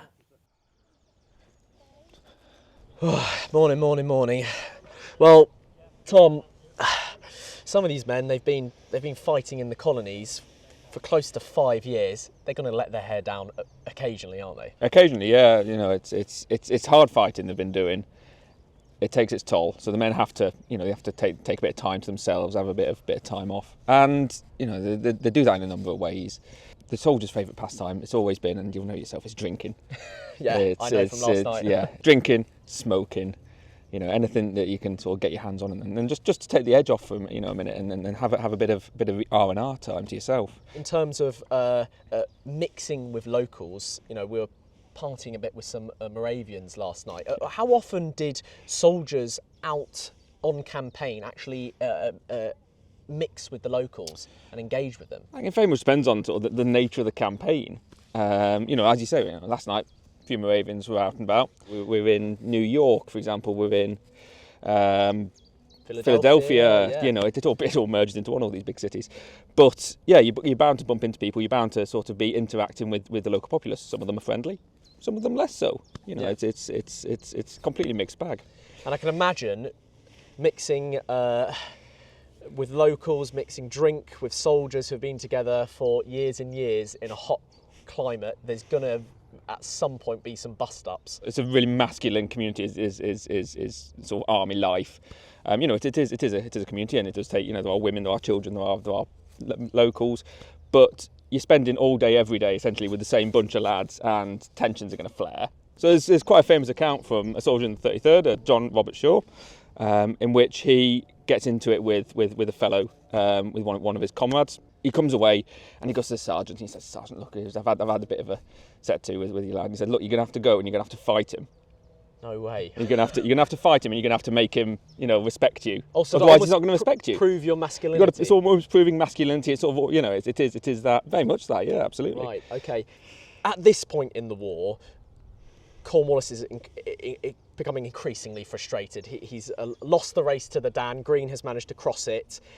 In terms of the morale in camp and the discipline, it's starting to fail and falter slightly, isn't it? There's a bit of looting. I think it's been a hard campaign. Tempers are flaring, and are we taking out a little bit on the public? Maybe. As you probably would. So frustrated. There's we know Cornwallis, for example, sent out orders essentially saying to officers that if any officers are known to be turning a blind eye to looting or other outrages committed against the local population, that they will also be tried. So we know that the officers are sort of maybe semi-complicit in some of it, because they're recognising that their men's tempers are being stretched to breaking point, and something needs to be done. You said tried. Discipline.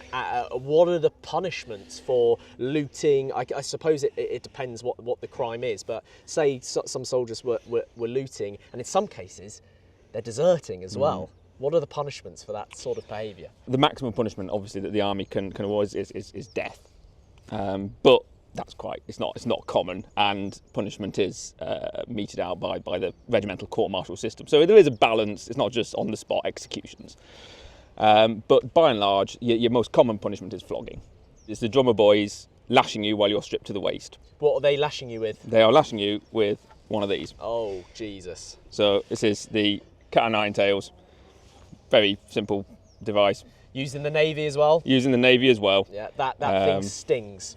It really does. Yeah. It's a brutal implement, and its use varies across regiments as to how liberally it gets used. Some regiments, use it very liberally. Others sort of tend to use it more sparingly.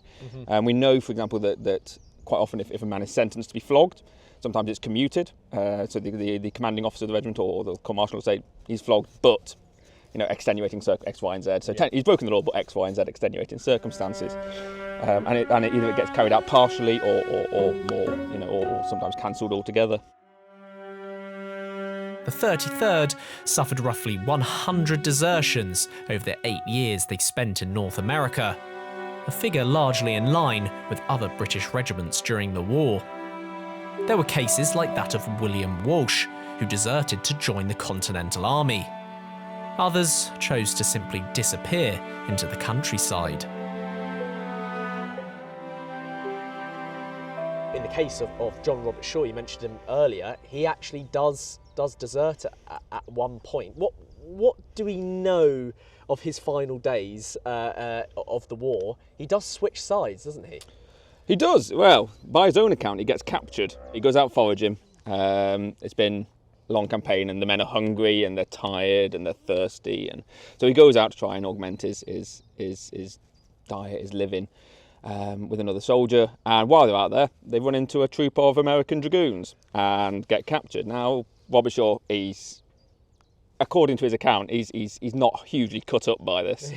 The soldier he's with, however, is a lot more distressed by having been captured. So is Robert Shaw, is it a fortunate occasion which has allowed him to desert? Maybe. Has he actually gone out looking to desert? Yeah. Maybe. Has he just been captured? Who knows? Who knows, Tom? Had Shaw deserted or been captured, the line was a thin one. Unlike his fellow escapee, Shaw admitted to a sense of relief when he discovered his fate. It seems as though the hard campaigning had eroded his will to carry on. The two prisoners were questioned by Greene, then conducted into captivity. The end of Shaw's service had come at a fortuitous time. Cornwallis, realising that his army was slowly wasting away and that Greene's was constantly being reinforced, resolved to force the issue and end the impasse that had developed. Greene, too, anxious his army was swelled by questionably loyal militia, wished for a decisive pitched battle. He believed himself on the cusp of a second Saratoga, and not without reason. He had lured Cornwallis far from his supply lines into a showdown that, if it resulted in a defeat, would almost certainly lead to the ruination of the small, tired and hungry royal force.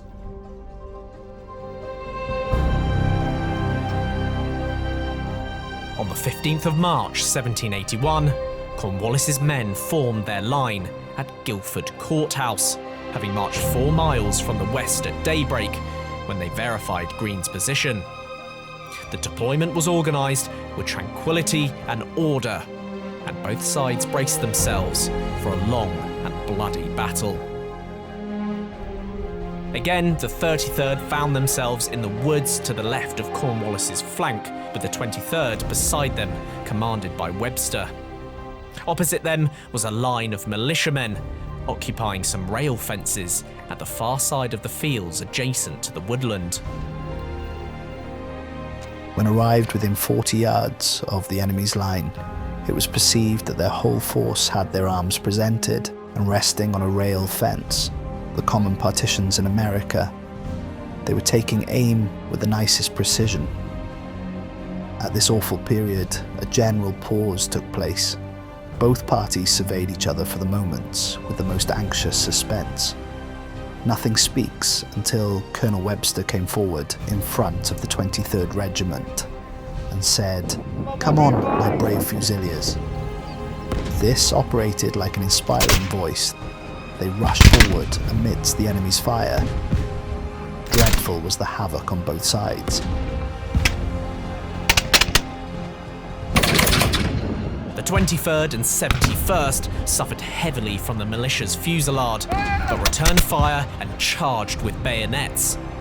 The 33rd, trying to hold contact with this force, was also preoccupied with an overwhelming presence of militia and riflemen in the woods. The extent of the Continental right flank was so vast that the 33rd was forced to detach a fair distance from the 23rd, who were now also engaging in vicious woodland skirmishes. A gap appeared between the two regiments, leading Cornwallis to ride into the woods to maintain the cohesion, much as he had done at Camden. In the process, the general had 2 horses shot beneath him and required Sergeant Roger Lamb to rescue him.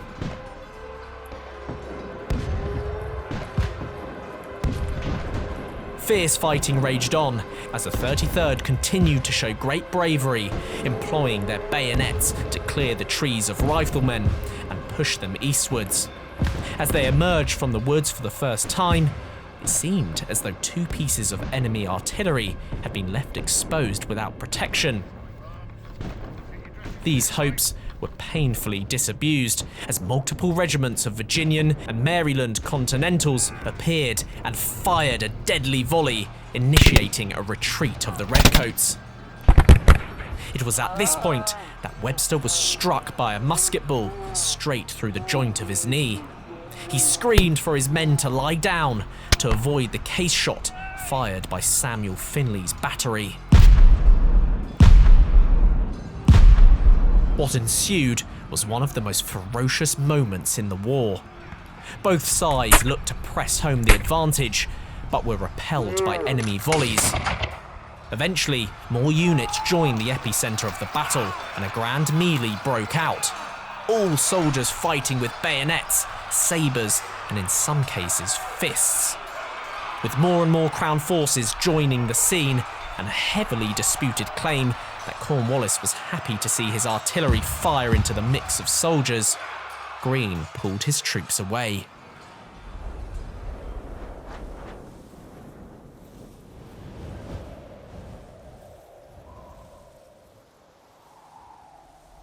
A scene of horror was left on the battlefield, with the butcher's bill yet again being particularly bad for the 33rd. Some estimates show the British as having lost almost 27% of their entire force. Lieutenant Colonel James Webster would die of his injury in the fortnight that followed the battle.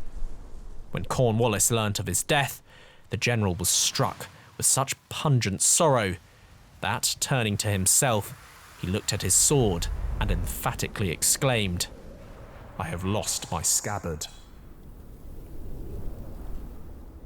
Beyond the personal and human loss, the 33rd, not to mention Cornwallis's Southern Army as a whole, had been deprived of one of its most capable officers. The immediate aftermath of the battle was grim, with soldiers sleeping under no shelter, among the wounded and dying.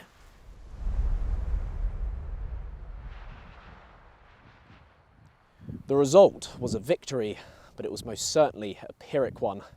Cornwallis knew that. Over the next few days, he pondered his next steps.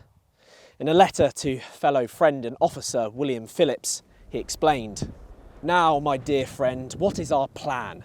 Without one we cannot succeed, and I assure you that I am quite tired of marching about the country in quest of adventures. If we mean an offensive war in America, we must abandon New York, bring our whole force into Virginia. Then we have a state to fight for, and a successful battle may bring us America. But if our plan is merely defensive, let us quit the Carolinas and stick to our salt pork at New York, sending now and then a detachment to steal tobacco." So, 2 options. Either way, his force was certainly not staying put in North Carolina.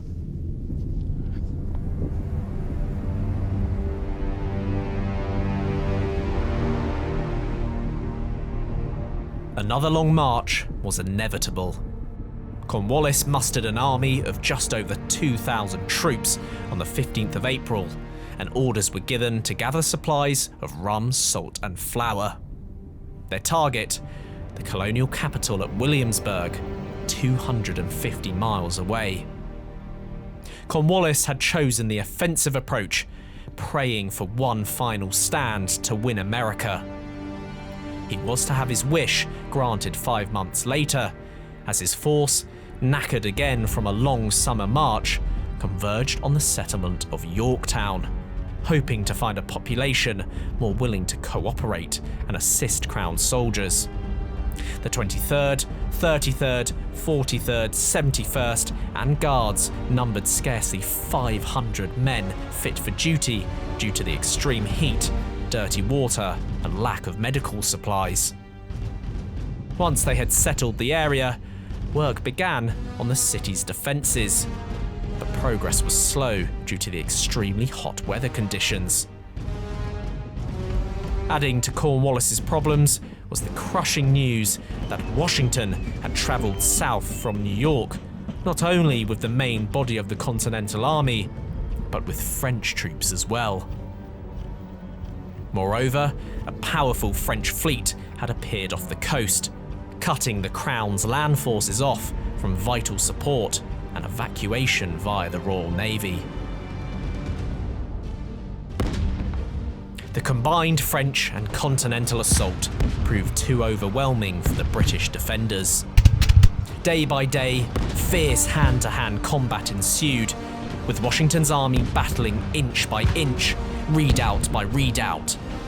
Outnumbered 2-1, outgunned, and with a big portion of its force suffering from the effect of disease, fatigue and hunger, the Redcoats were soon pinned back and surrounded. Besides surrender, Cornwallis had one desperate option remaining: evacuate the main body of his army across the York River and attempt a breakout. This last glimmer of hope was snuffed out before preparations had barely begun, with a storm breaking out and making the crossing impassable. Cornwallis held a council of war with his officers. With low food, ammunition expended, defences pounded and a garrison ravaged by injury and sickness, it was agreed there was no other choice but surrender. The white flag was raised, the siege was over, and with it, the 33rd's last campaign in America.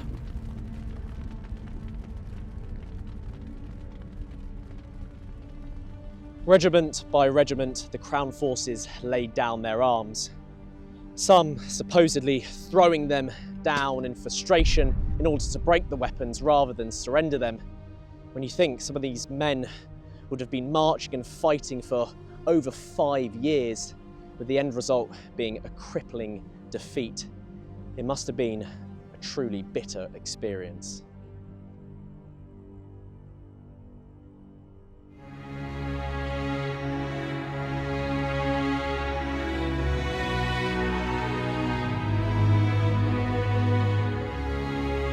Whilst the surrender at Yorktown effectively ended all campaigning on the eastern seaboard, fighting raged on in other parts of the globe, and even along the frontiers of America, with natives backed by the British continuing to resist Washington's forces up until 1783, laying the seeds for further conflicts in the following decades.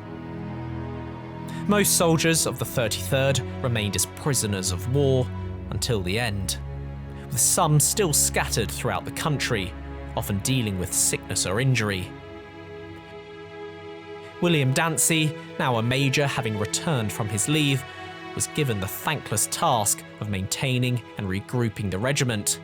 When the prisoners taken at Yorktown returned in 1783, Dancy reported that 27 were listed absent and was struck off the strength by a general order for not returning from captivity. Most of these men would have either been escapees who decided to settle down in America rather than make the arduous trek back to the Crown lines, or soldiers who chose to flee once they were released from American prisons. The life of a redcoat during the War of Independence had been extraordinary in every sense of the word, and the 33rd had been an exceptional regiment. Barring the retreat at Concord and the engagement at Bunker Hill, they had fought in every major battle, a record held by few other units.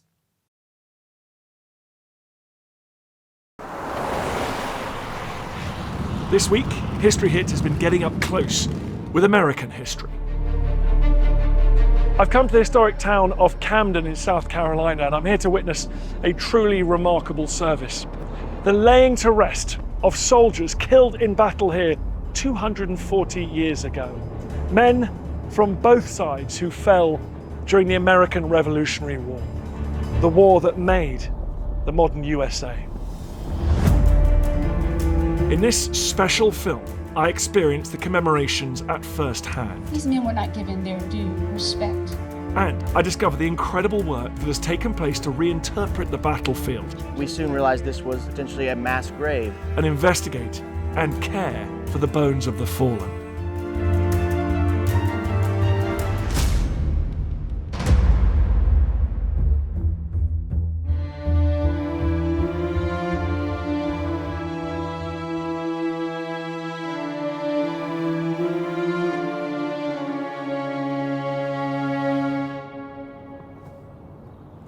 In 1780, Camden found itself at the heart of the American story. Not just because it was a key strategic stopping off point on the Great Wagon Road, which carried settlers from Philadelphia, 600 miles that way, to new colonial territories on the frontier in the south, but because in the summer of that year, it was teeming with soldiers. The American Revolution had broken out 5 years earlier. The major pitched battles had mostly happened further north, but all 13 of the American colonies were in uproar. Fighting in Georgia, Virginia, and the Carolinas was intensifying in a battle to control these valuable and strategic southern colonies. In 1780, the forerunner of this road was the main route through the forested interior. American Continental forces gathered in North Carolina, where they were joined by local militia. They quickly pressed south towards Camden, more militiamen joining along the way. The Revolutionary forces were heading hard down this road into the heart of South Carolina. They were here because the British were back. After years of the British fighting the Revolutionary forces in the northern states like New York and New Jersey, they'd switched their attention to the south. The year before, they'd captured Georgia, and now, in the spring of 1780, they'd taken South Carolina's most prominent city, Charleston. The Revolutionary forces marching on this road under General Gates were here to try and push the British back into the sea. The Revolutionary Army for this southern campaign was originally under the command of General Johann de Kalb. He had vast amounts of experience fighting with the French army in Europe and was now on the side of the American Revolution. But he was surprised when General Horatio Gates arrived and took ultimate command of this drive south. General Gates had been advised by almost all of his subordinate officers not to take this route into South Carolina. There was very little farmland, very little ability for the army to forage on the way. Food would be scarce. Also, it was famous for having lots of loyalists, lots of loyal Americans who didn't approve of the revolution. They'd be marching through a nest of enemies and spies.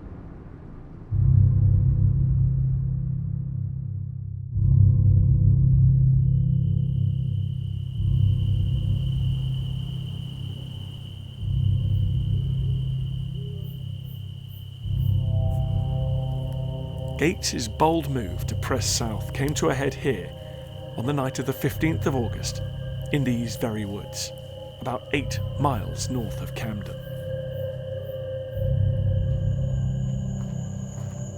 Horatio Gates was an ambitious commander. He'd been the victor at the Battle of Saratoga a few years previously, a great revolutionary success. And he now believed that one more success like that might allow him to take George Washington's job as the revolution's top soldier. So he forced his men down this road, hard marching. The men were on starvation rations, and what they did eat was making them sick. They had dysentery, diarrhea, they were in a poor condition.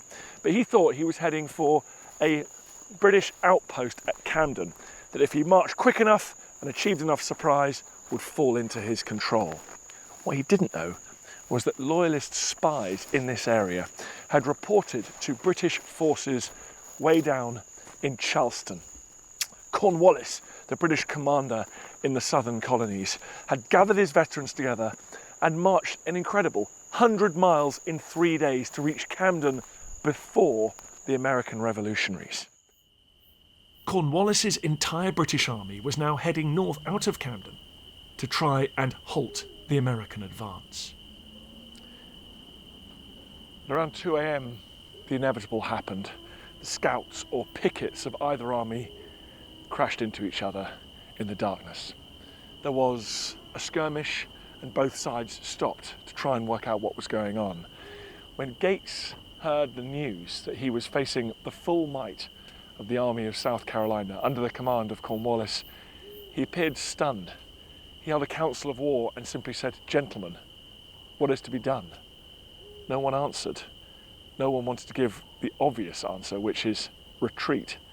Eventually, one of his advisors said, "All we can do is fight." Gates nodded grimly.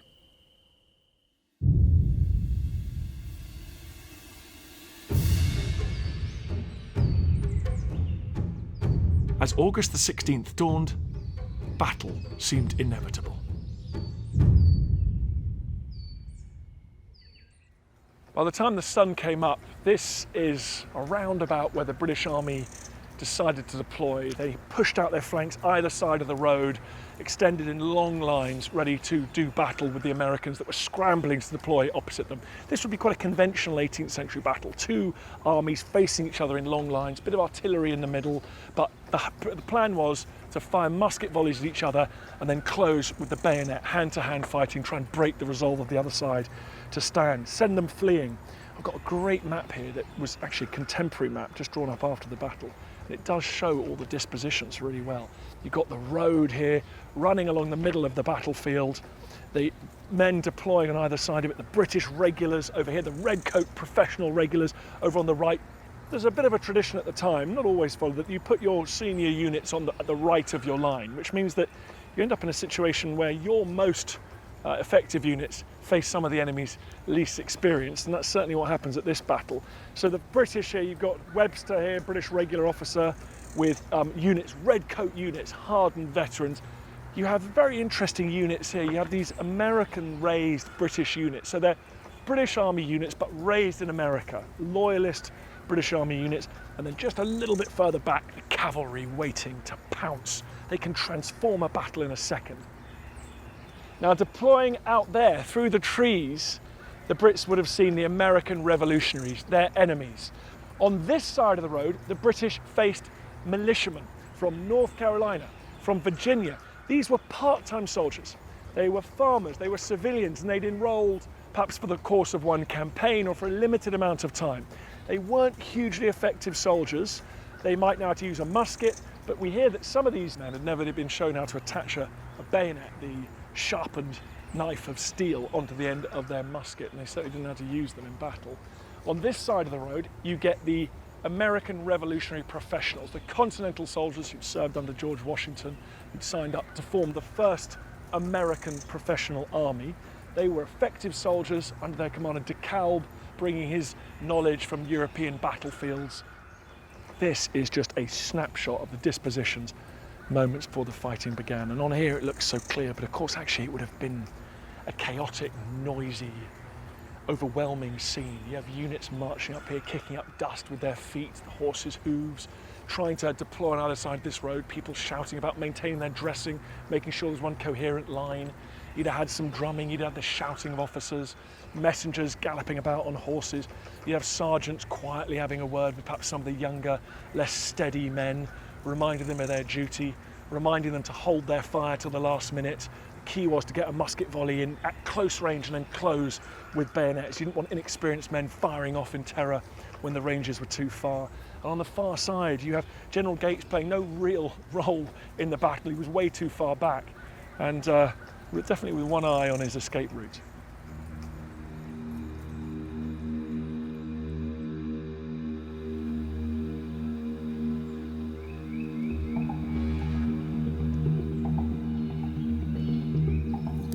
Eventually, the order came to advance. The British quickly took the initiative, especially the professional, highly experienced units on their right flank. Over here on the eastern side of the battlefield, the British Redcoat veterans closed fast with the Americans. They moved up, they fired a volley with their muskets at very close range, and then they set about them with their bayonets.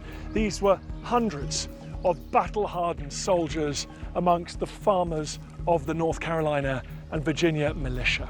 And the Americans fled. They were underfed, they were exhausted, they had diarrhea, they hadn't received the correct training, and now one of the finest infantry units in the world was bearing down upon them. The American militia crumbled, breaking ranks as the first shots were fired and the British charge began. They fled north, some hiding in the marshes. The whole left side of the American line had collapsed in an instant. It was a rout. It's at this point, though, that you really get a sense of the professionalism of the British Army, because rather than all these teenage boys with muskets chasing after their fleeing American enemy, they maintained their cohesion, they listened to their officers, and the order came to wheel to the left. And that meant they were now in a line at right angles to their original line of advance. And they started moving to the centre, pressing in on the Americans along the line here. The American reserves tried to move forward to block this pincer move, but this was near impossible in the chaos of battle.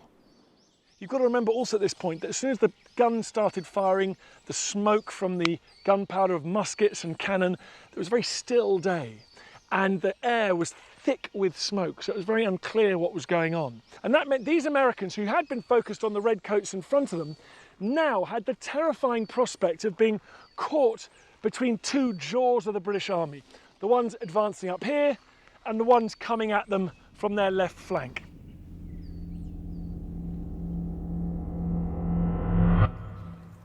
In the 1990s, archaeologists started to explore the battlefield following discoveries by relic hunters. It culminated in a series of major excavations in the fall of 2022, when several shallow graves were carefully exhumed by archaeologists and forensic experts. The way we have it now with that map is that going like that, which would mean that all that. The aim was to record, examine and preserve the remains prior to reburial. Remarkable discoveries were made, like this flint from the firing mechanism of a flintlock musket. White flags now show the edges of the graves. I've come to the centre of the battlefield, where the more experienced revolutionary forces put up a very strong fight. Steve Smith has been involved in much of the research. He's taking me to the site of a particularly interesting burial of a Scottish soldier fighting in the British Army. Steve, what's this depression here with these markings? Well, this is the exact location where we found the 71st Highlander. And the orange pole that's sticking up there marks where his head was, and the green pole marks where his legs or feet were. How did we come across these bodies? Were they disturbed by treasure hunters or animals, or did you know where to look? In this case, the first one, this gentleman here, was found by a relic collector. Others that we found were found by us doing systematic archaeological work here using metal detectors. And how do we know that this gentleman here in this grave was a 71st Highlander, a Brit? He had plenty of 71st Highlander buttons on him. Okay, so the buttons are key. The buttons are key. As well as the 71st Highland Regiment buttons, the excavations of this burial also revealed this metalwork, complete with a Scottish thistle insignia and the number 71. The plan of the excavation shows how the Highlander was laid out carefully in the grave. What does the manner of burial tell us about this gentleman? Well, we recovered 14 soldiers, 12 Continentals, a militiaman, and this British Highlander. This was the only individual that was buried formally, laid out as you would if you knew the gentleman and you wanted to pay him respects. This gentleman was buried the deepest of all of the 14. He was about 1.5 feet deep, whereas the other soldiers that we recovered were all just kind of thrown in shallow graves. In fact, one individual we found after we began excavating him, we found that his femurs were actually sticking up out of the ground, and in very shallow graves, again, and just tossed in any old house, so to speak. So I guess that reflects the Brits are in charge of the battlefield. They retain possession of the field after the fighting, Correct. so they look after their own. Correct, exactly. One of these, I'm sure this gentleman was buried by some of his friends. And from these bodies, can we tell anything about the manner in which they died? Well, the Highlander had a severe impact to his back of his cranium. It's believed it's probably blunt force trauma, so he probably was killed by a hard blow to the back of his skull. So like a blow from the butt of a musket or something, so that real hand-to-hand. Absolutely. We're in the middle of a thick battle with very violent fighting between 23rd British soldiers, the 71st Highlanders, and the 1st Maryland Brigade. All of them veterans, they knew what they were doing. Yeah, these were not amateurs. These were people who had been through a lot already, and they were hardcore veterans. So this was violent warfare right here. What other archaeology have you done on the battlefield? Have you done metal detecting, remote sensing that can tell you any more about the fighting? Yes, that's correct. That's our primary effort here, is to do systematic metal detecting across the entire battlefield. Every artifact we have a GPS point for. You could come into our lab and say, I'd like to know exactly where that musket ball found, and we can go, okay, we put it in the GPS, come right back out here and go, that's where we found it. And can I see the results of that? Oh yes, absolutely. So here is one of our latest maps. Wow. And you can see all of these are musket balls or buckshot. So we're standing in pretty much the densest concentration of musket ball drops here. That's correct. There's hardcore fighting going on here. These are either drop musket balls, or they're from both the British and the Americans, or they're buckshot fired from American cartridge. And there's a few gun parts and that sort of thing. Is the suggestion here these are actually musket balls that shot and fell to the ground, or were they thumbled as people were reloading their muskets and just dropped out of pockets That's correct. and pouches? Some of these are balls that have been, we call them unfired, because we don't know if they were dropped or how they got there, but they're basically unfired. But you're right, we can extract out all the fired muskets and look at the unfired musket balls and be able to refine where we know units were. Because if you got a line of unfired musket balls, then you've got an indication that someone was standing there in a row with other British or American soldiers firing volleys downrange. And so let's take a look at this. What do you think it's telling us? Clearly there's a big fight down here where the American Continentals took on the British American raised troops. That was an ebb, and the battle ebbed and flowed there. That's correct. What you're pointing at is the American right flank and the British left. And so the 2nd Maryland Brigade was fighting here against the North Carolina Loyalists and the Volunteers of Ireland. On the other side of this road, out here was where the Virginia militia and the North Carolina militia were. And of course, they fled from the Not battlefield. many musket balls there, so maybe nothing lasted too long there. The Virginia militia fled almost immediately as Right. they saw the British regulars coming forward with their bayonets. They just simply took off. And then the 2nd Maryland Brigade, which was in reserve, came forward, met the 23rd and the 33rd, and then slowly were forced back. And this is where this heavy fighting is going on. And that's why the kind of the sense almost of a right angle here. Correct. Because the Brits are coming in from here and from here. Correct. Okay. It's like a backward J. Yeah. And what happened was the British general, Lord Cornwallis, saw the gap between those two battles that were going on, sent in his 71st Highlanders and British cavalry, the British Legion cavalry, and British Legion cavalry were able to get behind the Americans on this right flank, and then they realized they were being surrounded, and that's when they had to fall back.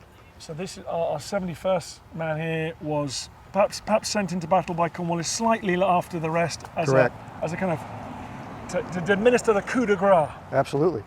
He was a reserve. He came in later in the battle, but he got all the way up here. So he made it this far forward. Approximately how many artifacts and musket balls and other projectiles do you think you found on the battlefield? Oh, we've just counted recently. We've got 2,900 musket balls.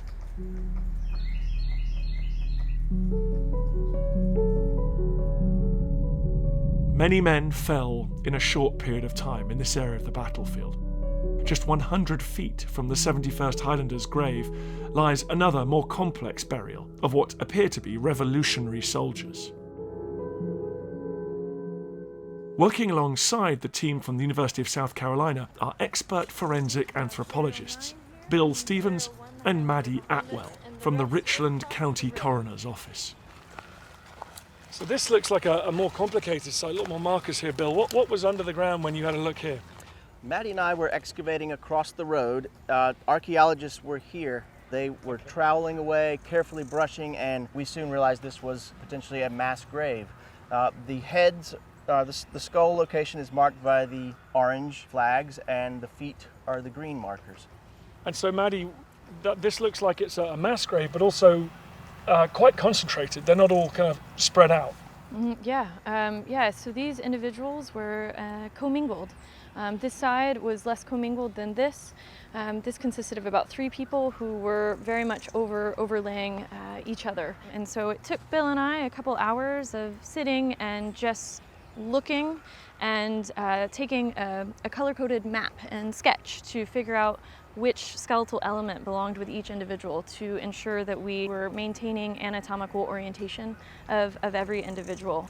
So it sounds like these gentlemen were sort of thrown in a pretty haphazard way. Does that reflect the attitude, do you think, after the battle of the victors towards the vanquished? Potentially it does. What stood out in this grave particularly were fractured femurs. So we have kind of a locus that was commingled here with broken bones, suggesting rough handling of the soldiers, contrasting with some of the other graves. Hastily thrown in, there's lots of factors at play. The August heat, men were not well, they were suffering from dysentery and battle wounds. So this was done hastily and in a rough manner. The potential throwing of the bodies on top of each other is a sign they were not given much respect. They could have been buried by the victors of the battle, just with nowhere near the care, just 100 feet away of the Highlander. Other than the manner in which they appear to have been buried without that respect, what other clues do we have that these were Continentals, these were American Revolutionary troops? Yeah, this is based on the archaeology done at the site that has been able to identify everybody by their buttons. So the buttons had USA on them, and Jim Legg, the archaeologist, is able, even in their very fragmented state, to put them back together in a really amazing way. What can we tell about the way they may have lived? Their dental enamel preserves signs of nutritional stress, maybe fever-producing illness as children. So these are ubiquitous among 18th, 19th century samples, usually evidence of growth disruption, linear defects of the enamel, growth stoppages revealed by X-ray of their shin bones, their tibia.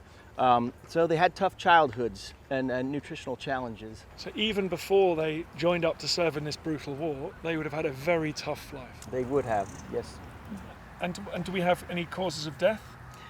We are always hesitant to make assessments of cause of death when we only have fragmentary skeletons, so we document traumatic injury. So we have associations of musket balls directly with the bone. So those we document as projectile injuries. A lot of the men, the preservation out here did not lead to survival of elements like the ribs and the vertebrae because they're porous bone.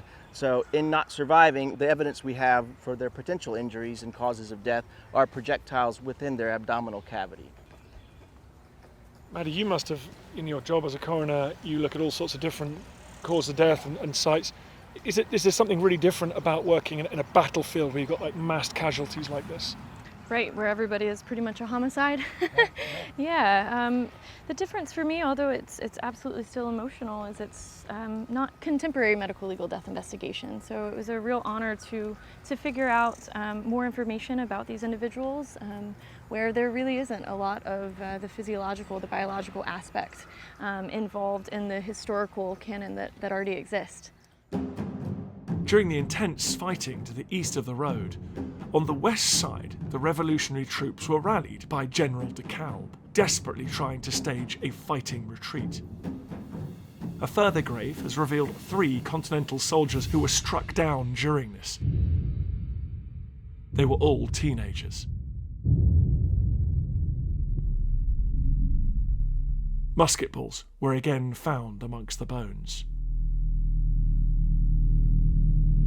General de Kalb and his men attempted to drop back in stages, but now they were surrounded. The British cavalry swooped round to their rear. In this wooded area, the general fell, alongside troops of all ranks and ages. He was mortally wounded, one of the most senior officers to die in the whole War of Independence.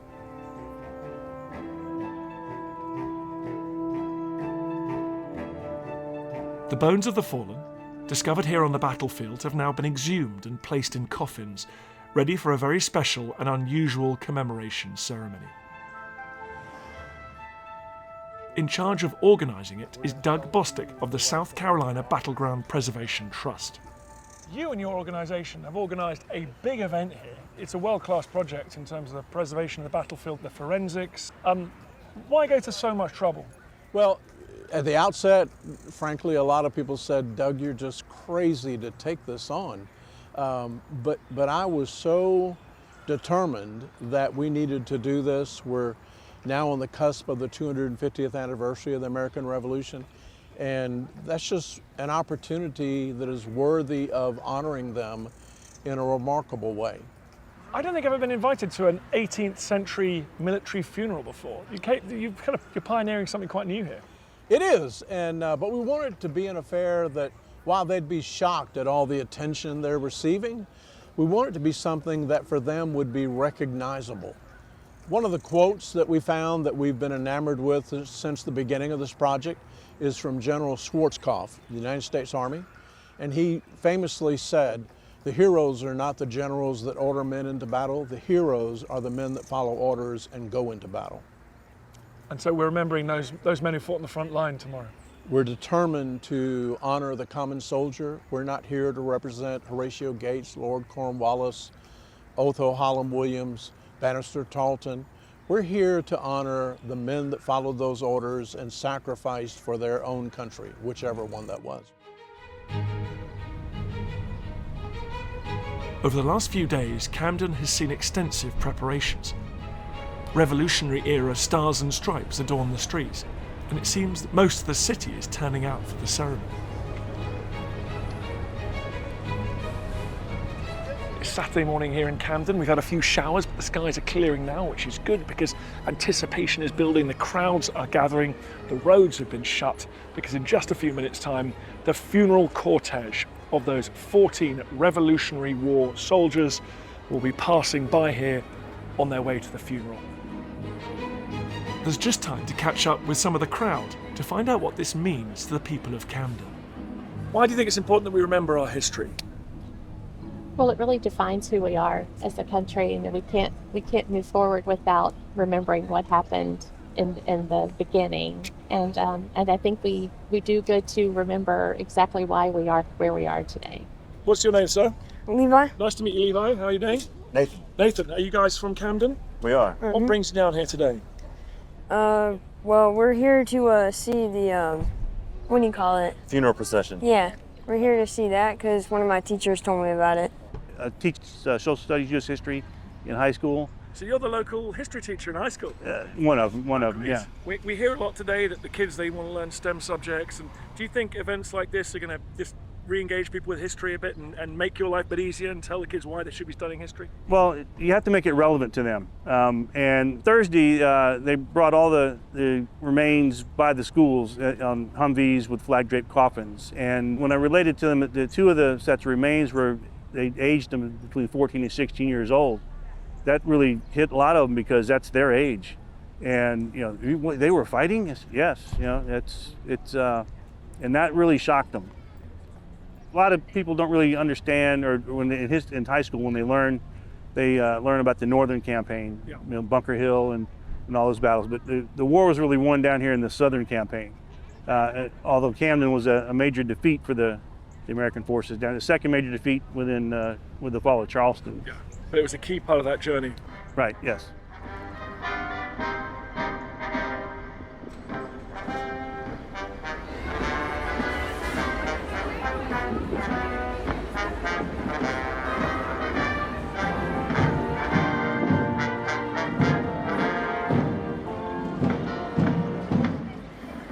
So this is the big moment. Here they come, led by an American military band, where you can see the horse-drawn wagons and the gun carriages coming up, each with a soldier who fell at Camden on it. Here come the first of the wagons with the fallen Americans on them, each topped by an American flag. Now carrying the fallen, and behind them here we have the British contingent. Here is the British veteran, Scottish veteran, on a gun carriage with the Royal Regiment of Scotland accompanying. The Royal Regiment of Scotland is the modern unit that carries the heritage of all of the Scottish units of the British Army past, whether it's the Black Watch or the Highland Light Infantry.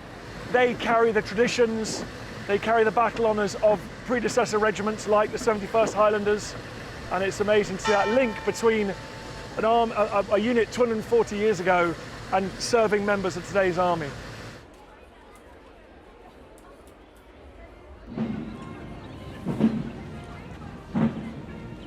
Reenactors, representing both sides of the battle, carry their muskets in reverse out of respect for the fallen. The procession eventually arrives in front of the Bethesda Presbyterian Church. In its grounds lies the burial of General Johann de Kalb. But today's service is all about the ordinary soldiers from the ranks who fell in the battle, men who did not receive proper burial at the time. It strikes a chord with the serving soldiers present. Joel, what's it mean to be here today as a serving soldier? Sir, being here today, it's a true honor and a privilege to not only be here amongst our greatest ally and our local population, and to see our soldiers and serve today to recognize our fallen, regardless of how long it's taken. I can be guilty of thinking about the kind of archaeology, but actually for you, this is something that you've experienced. You've lost men in battle. Yeah, well, we have done, so it's not lost on us that we have soldiers in our regiment who have paid the ultimate sacrifice in recent operations. And if you have a look at the pallbearers, every single one of them have got medals on their chest from recent campaigns in places like Iraq, Afghanistan, Bosnia, Kosovo. So as much as we're here today and to lay to rest a soldier who died almost 250 years ago, ultimately our thoughts will also be with soldiers from our own regiment who have died in recent campaigns.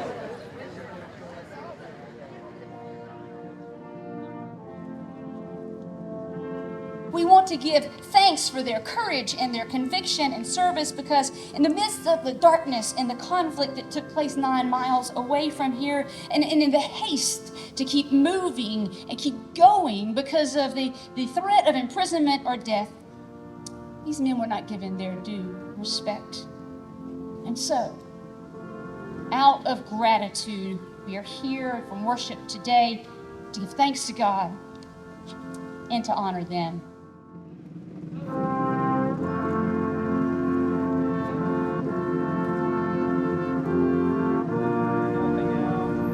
At the end of the service, the coffins are prepared to return to the battlefield. Blessed are the dead which die in the Lord.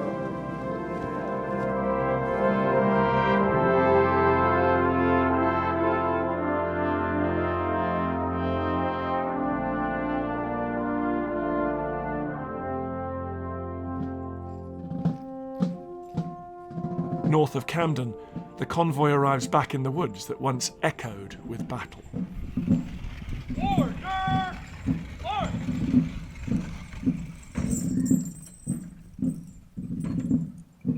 Soldiers are making the final stage of their journey back here to Camden battlefield, where they'll be reinterred and where they'll remain.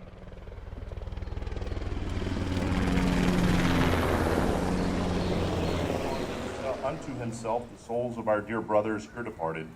We therefore commit their bodies to The coffins, carrying the remains of the men who died here on August the 16th, 1780, are lined up for full military honours.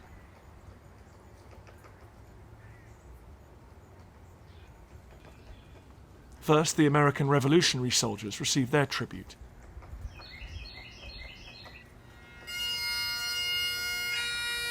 A solitary piper plays a lament to mark the lone Scottish dead.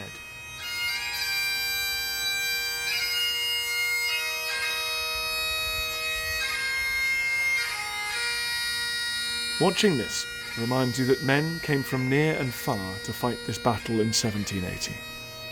A single day of combat, whilst being an American defeat, played its part in the story of American victory in a war that changed history.